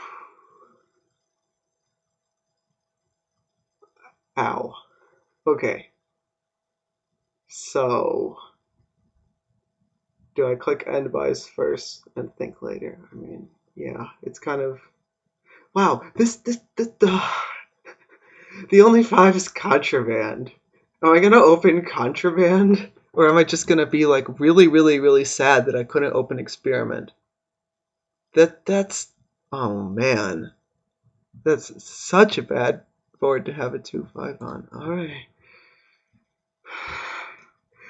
Well, you can toss that FPA out the window. I mean, it basically just made me second player, I guess.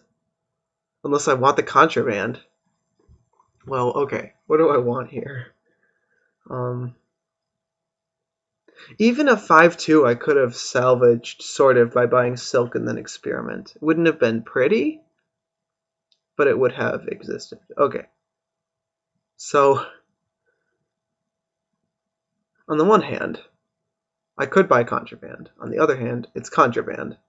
And it's not like you really need contraband for the plus buy, because there's a lot of things here that give plus buy, and some of them are good cards. So, what do I get? Get a silk, but it would actually cause a shuffle.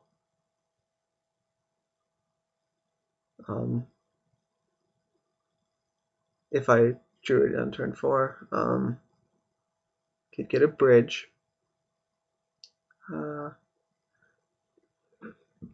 Transmogrify feels kind of overwhelming. I guess it's not bad. because estates into experiments is really good, and also because wall, you want those estates out of your deck, and I guess it's better at getting rid of them than Trader is, but coppers are going to be annoying in any event. Is Transmogrify too slow? I guess it's... I'm not sure that I would want to open it if it's the only thing I get to open. I think I would want to open something that gives me some economy, although I guess why? It's not like I'm trying to hit 5. So actually that may not even be the case. Because you're just trying to hit 4 and 3 a lot.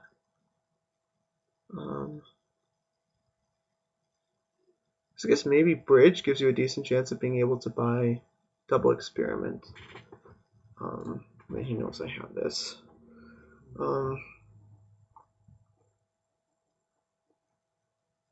Man, this is really, really dismal.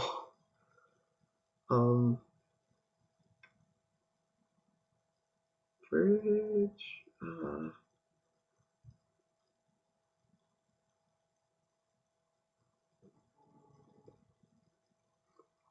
I could also like do Blessed Village and try to hope for a good boon, but that doesn't feel right. I think Bridge is like, no, I think Transmogrify being able to turn the estates into experiments is like good. So I don't like this no matter how you slice it. At least actually this is like a perfect draw for it. At least I saw it, and at least I can still afford something here. So probably an experiment.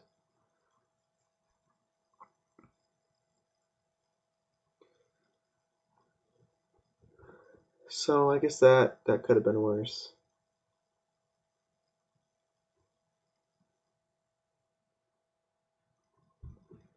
Okay.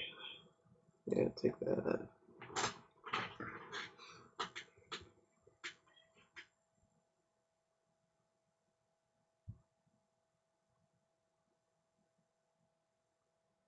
Guess if I really wanted, I could turn into a trader. Like I can't imagine that's right.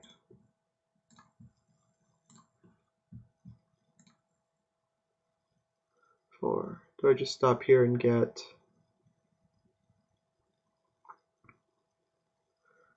Either Silk or Bridge. I think given that I have pretty good draw here, I got 3 experiments still in there. I think I'd rather go for Bridge.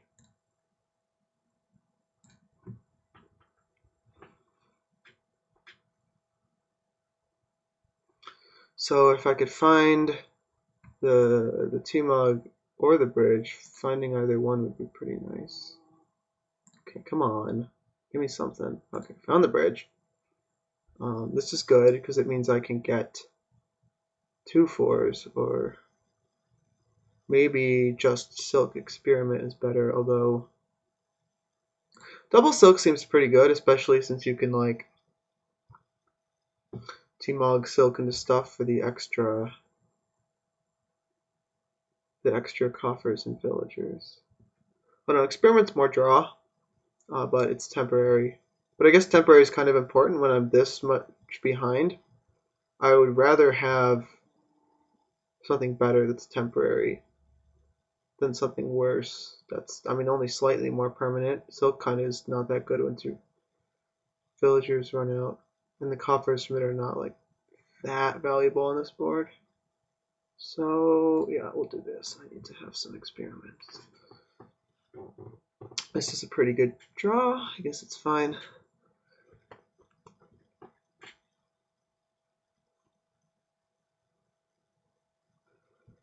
I guess, do I be greedy and try and take a second bridge here? No, that feels like it will backfire.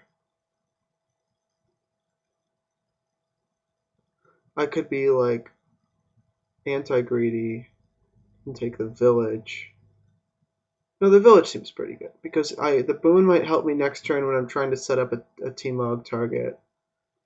And I mean, I'll probably have an estate to T-Mog next turn anyway.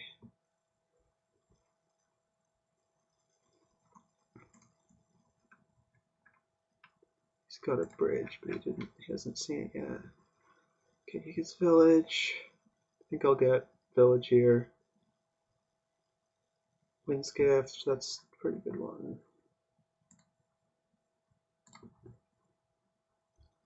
Yeah. I mean, I guess that... Wow! Wow! Okay, fine. I guess I'm gonna get the Earth's Gift with no treasures in hand. Because that's a thing that's gonna happen. And I'm certainly not gonna T-Mog something into a silver just so I can proc Earth's Gift. It doesn't seem worth it, right? I want to draw. That's sad.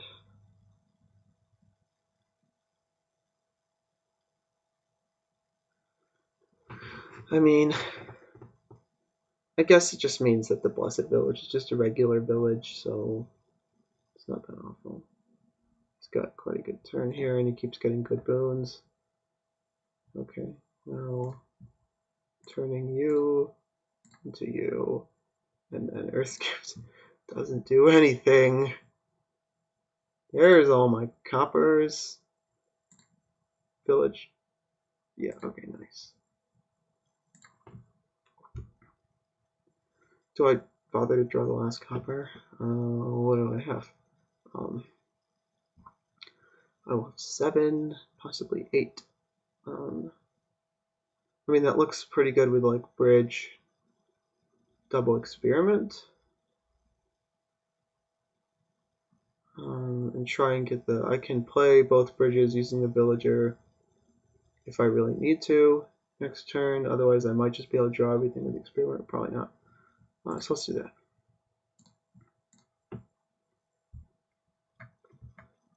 And what did he do? He did something like that. Oh, he got a second village. Right.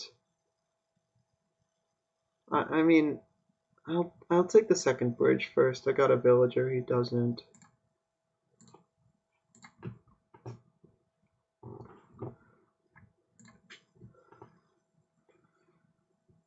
Okay, he gets his second bridge now. Gonna have to use the villager, but I imagine I probably should. Okay, what's that? Can add another silk here. I'm thinking silk village, probably. If I don't end up using all the silks, it's fine. Well, I'll take the village and see what it gives me. Gain a silver. I'm just getting the worst boons. Well, what's... I mean, I guess it doesn't matter.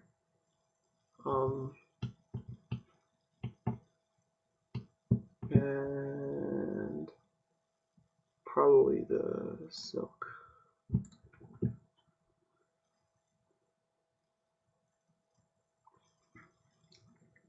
got T-Mog down, but no good targets for it, because of course, why would I? Could T-Mog experiment in the village? Because that would be awful.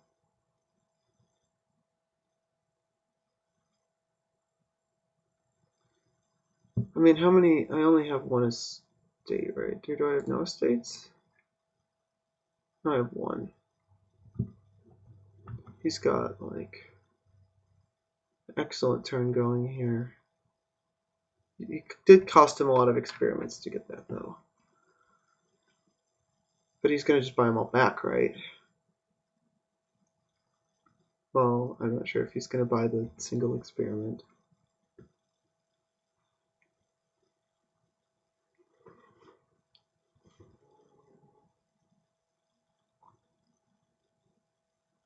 Am I going to buy the single experiment? Well, I might be returning an odd number of experiments. We'll see.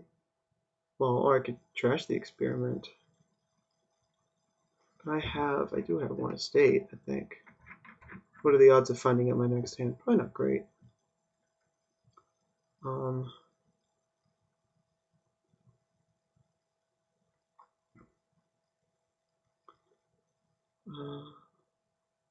mean, I'm gonna have to get this bone sooner or later. Guess with the extra junk that just added. Oh, I should probably keep the T-Mog because I can T-Mog the silver into something. So if I give the silver or the estate in hand next turn, or maybe like even a silk in hand would be pretty nice. So I think I'll probably keep it right now and then use these experiments to try and do something worthwhile with my life.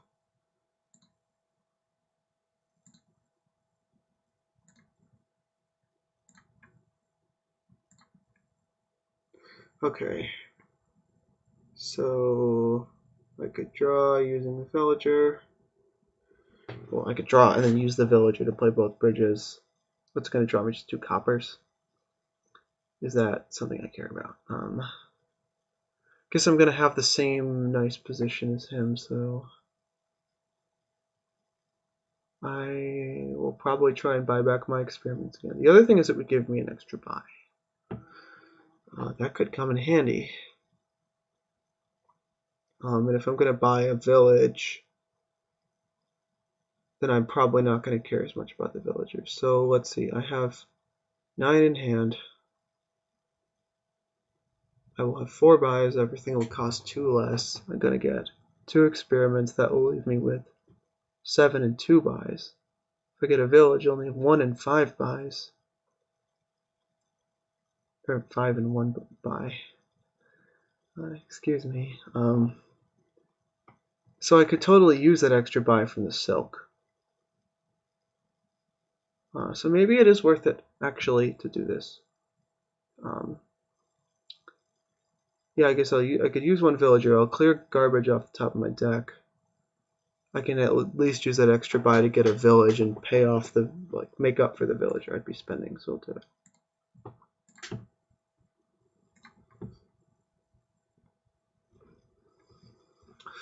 okay. Definitely 2 experiments.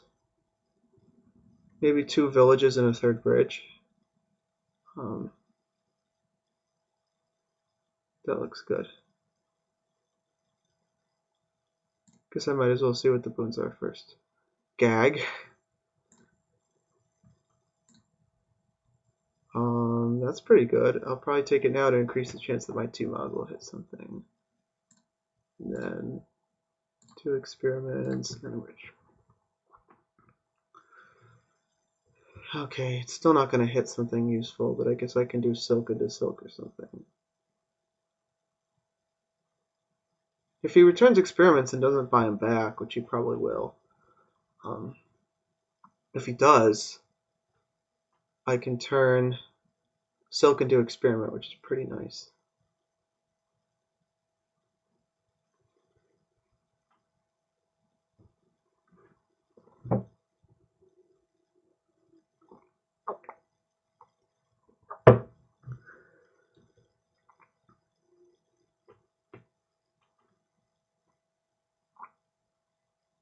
That's all his experiments, right? I think so. Yeah, I think we've split them 5, or no, he's got 1 more, I think. Because I only had 4.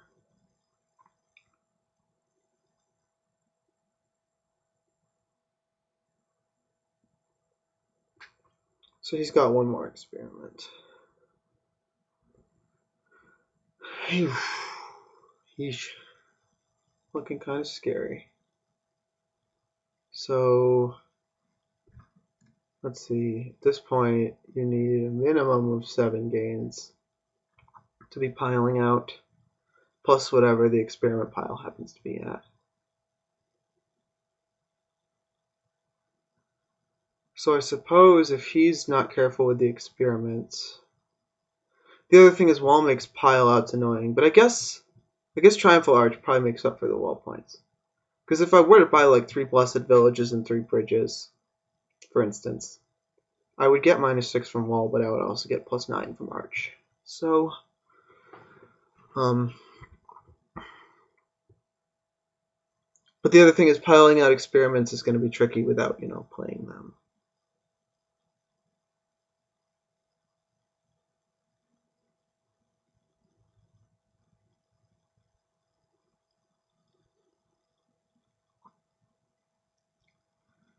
So I feel like around now might be a reasonable time to start scoring a bit. So why does he have more points than me? Is it because of Arch or is it because of Wall? I think it's because of Arch. We both have 3 villages and 3 bridges. I think he's got a 4th village. So no, actually, I don't think it's because of Arch. It might be because of Wall. Oh, it may just be because he played a bunch of experiments. And I still have them in my deck. So I guess by that same logic, after I play a bunch of experiments, it will look like I'm ahead of him.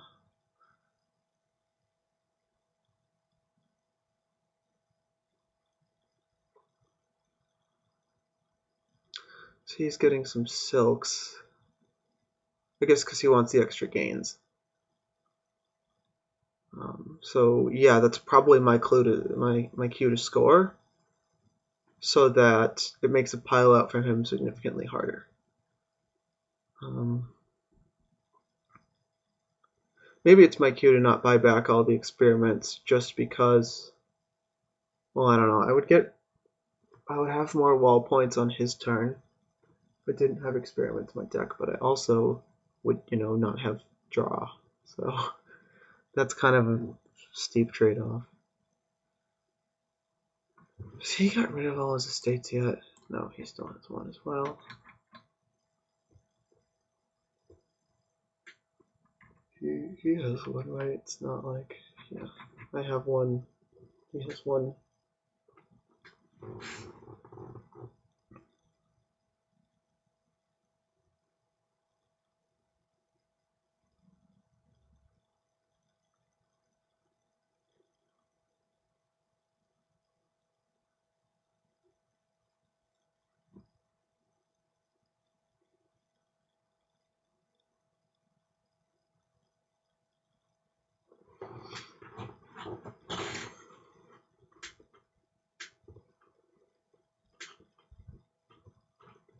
So what is he plotting? Okay, he's scoring. It's reasonable, I guess. Take some experiments, probably some more experiments, but maybe not. Okay, he does take more experiments. Okay. Oh, what's he?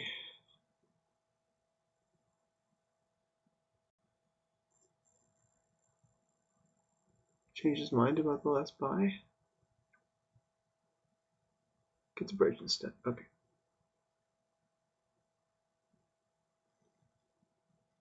That's kind of funny that I can click on the Blessed Village even though the boon has nothing to do with it. I mean, I can't imagine I'm doing this boon, right? Like, no. I'm not discarding 3 cards to gain a curse. That is not how this turn is going to go. Okay, so now, do I want to T-Mog something? Unfortunately, both of my juicy targets are nowhere to be seen. If I think I can draw everything. So ideally, I would like to be able to buy back a bunch of experiments at the end of this turn and have a good turn next turn. However, that could leave him a pile out.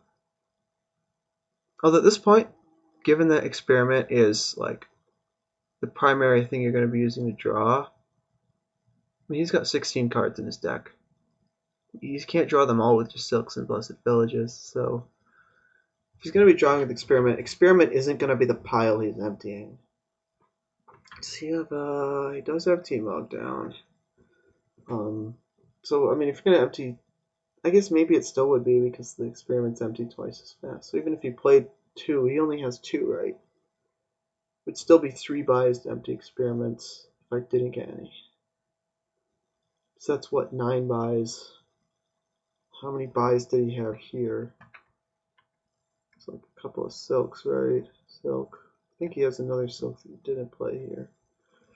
3 bridges, 4. He had 5 buys. He bought 3 more buys. He's got 8 buys. So I think the way this is going is if I can double province It probably should.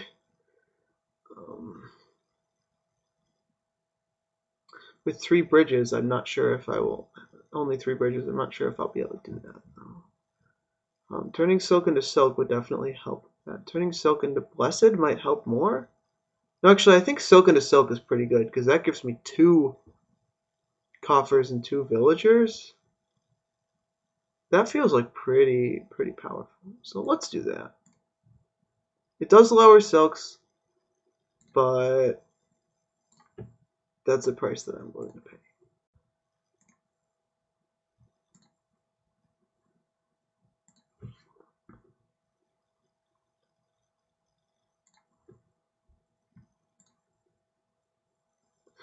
Ow. Oh, that's not a thing that I wanted to happen. It's really not good. Can't imagine I don't play this bridge. So I could double Province. If I wanted to get some experiments too, I'd have to shell out. So what does the pile out look realistic for him? It looks like scarily possible.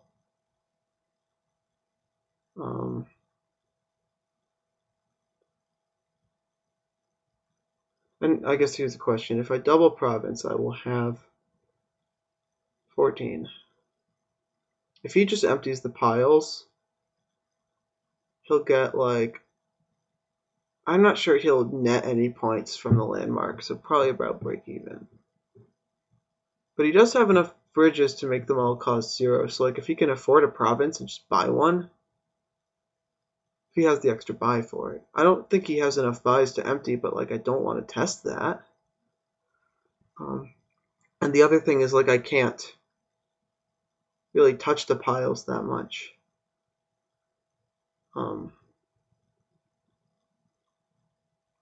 Guess I can kind of touch experiment.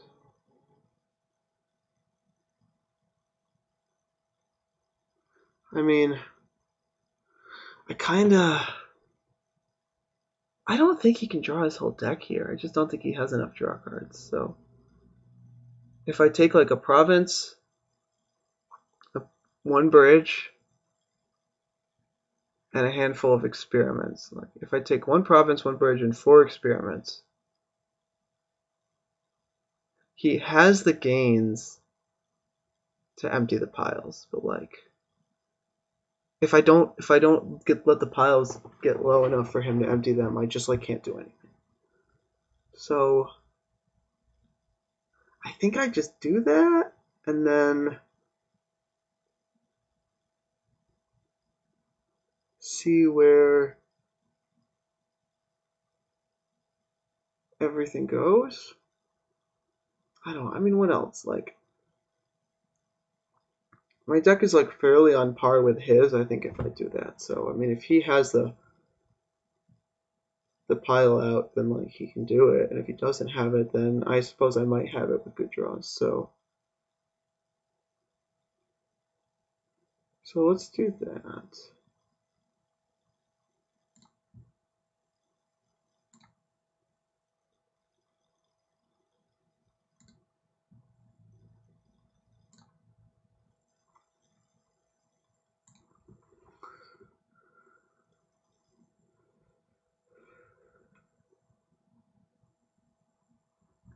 He turns experiment into silk, so that's no net draw.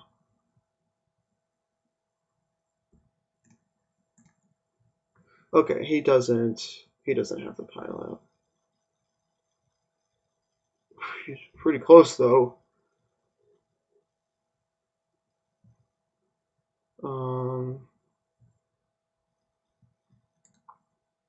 Guess that means I might.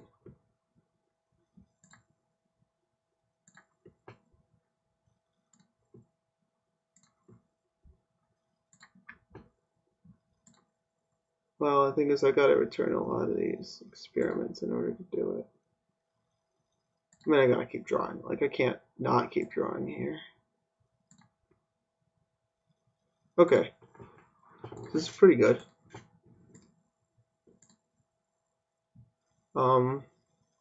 doesn't win. But I can triple province. Will that just leave him a double? No, I'd probably want to double province and then get some experiments. Because now he has no draw. He didn't buy any experiments. And the only experiment missing from the pile is the one that he trashed. So there's like no way that he can see his entire deck here. He's 2 villagers. He doesn't have a team log down. So if I take a bunch of experiments, like he can't take advantage of that, I don't think. Unless he manages to get to triple province, but I think, honestly, what I'm thinking is just, well, I shouldn't just slam the experiments. I shouldn't probably get 8, but I think I can probably get 6.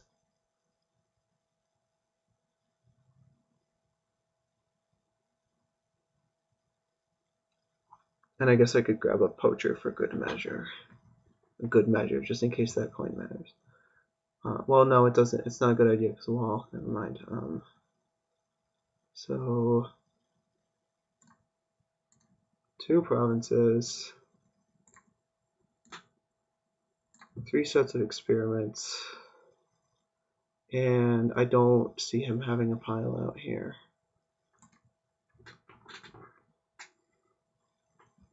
I have T-Mog down now, which I guess means I'm going to have to turn a bridge into an experiment.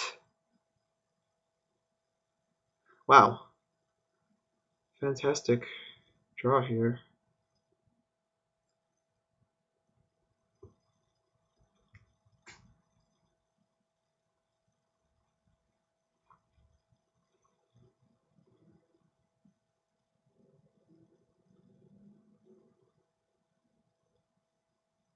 He needs 7 gains to end it. Like I feel like, I mean, with the perfect draw, he can do that.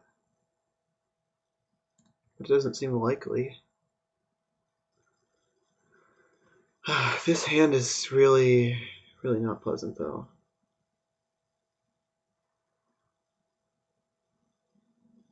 I guess I have to turn bridge into experiment, unless I want to turn province into experiment.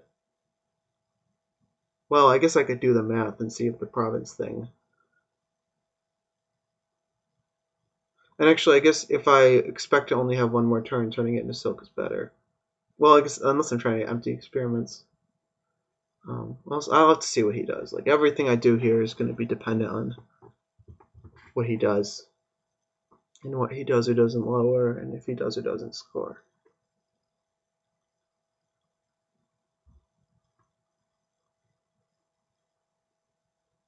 I mean, it's just like so much here is dependent on the order of the cards in my deck.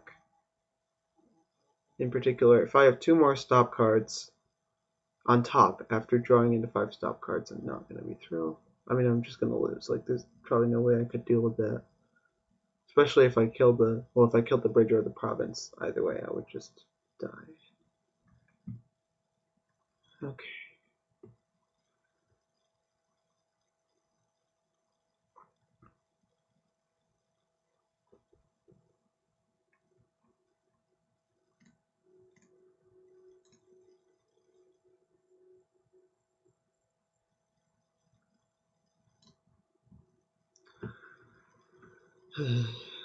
So, did he stop here because he ran out of draw, or because he's trying to decide whether to just like play some bridges?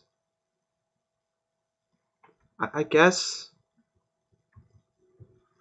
or he has like 1 village or something that's trying to decide whether to trigger. I feel like I would trigger in that position because you just have to like try and keep drawing. So I guess I'll see soon enough what it is he's thinking about here.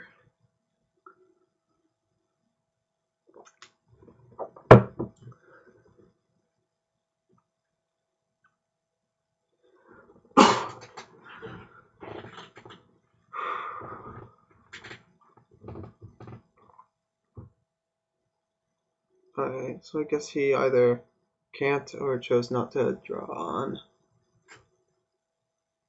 Looks like he chose not to, because all he had was the bridges. He would have just played him.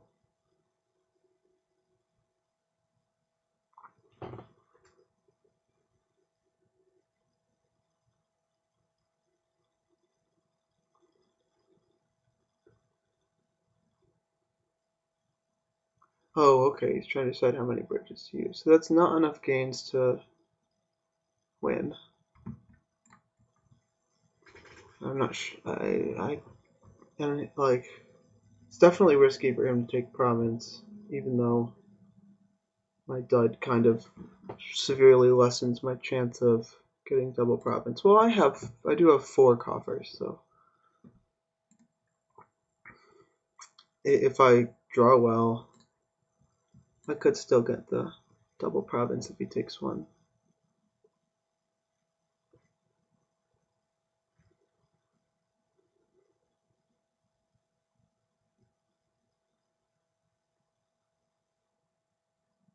Does take one. Okay. Oh, and he empties experiments. Well, I guess that solves my question of whether I'm going to turn this bridge into an experiment or silk.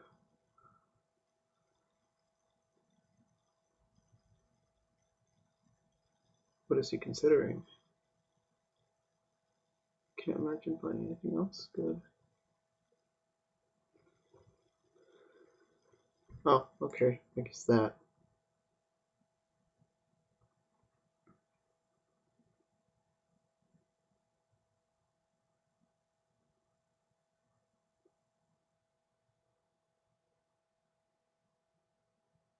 Oh, he's using a coffer. Gets a silk. So, I mean, if I played the bridge, I would not be able to accomplish anything. I could buy a single province if I really wanted to be sad. And that is just like throwing the game if I did that. I could buy like a couple of silks, a couple of bridges, again, throwing the game. So I think the only thing I can do here that makes any sense is turn this bridge into, I mean, actually, I don't know. I guess if I want to bet it all on being able to hit double province, then turning the province into a silk is better. So let's see. Suppose I were to be able to pile silks and bridges. That would be -4 from wall. But I have some experiments I can return. But I'm also not sure how those experiments are going to affect Arch. And I'm also not sure how killing the bridge is going to affect Arch. I have 4 bridges, I think. I have 4 experiments. And I have...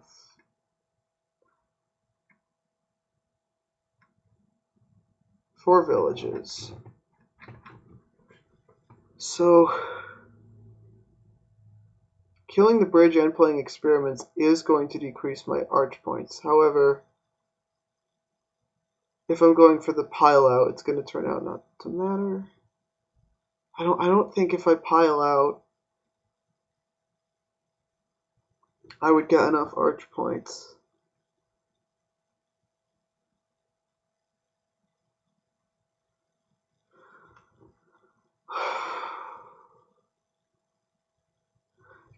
On the other hand, trashing the province is like an all or nothing play. Does he have a team on town? No, he doesn't. If I trash the province and I don't win this turn, like I'm almost certainly not going to. So it's just a question of, is my situation desperate enough that I should trash the province? Because if I trash the province, gain silk, I'll have 11 points. If I get 2 provinces, I will win. And how much total would I have to draw? I have only 1 villager. I'd get another one from the silk. I would get a coffer from the silk, so I would have 9 in hand and need only 14 to buy provinces, so...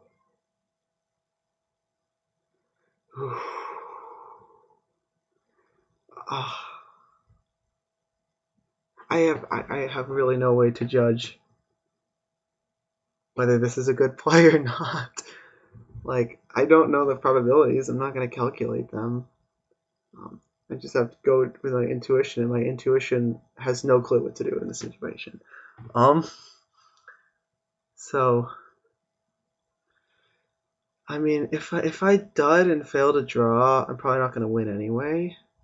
And if I don't fail to draw, then trashing the province is the easiest path to a win. So maybe I just assume that I can draw well. And I'm probably going to need to draw about as much stuff to pile as I would to end on provinces. I guess the thing is just if I dud and then he duds too, I don't want it to be down a province. But he got some experiments, he got silks, he's got villagers. I think I'm going to trash the province. And just like cross fingers I didn't even know I had.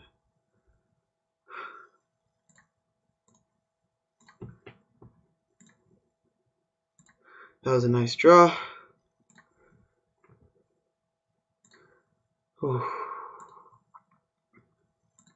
This looks promising. If I play these bridges, I will have. Yeah, I think I'll have it.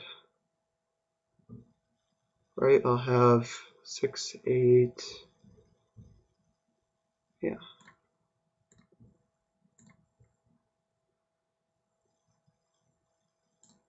Yeah.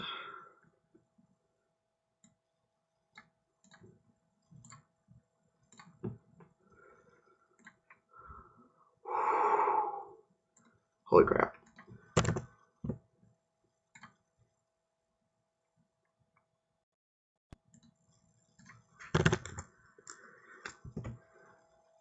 I legitimately don't know what to say.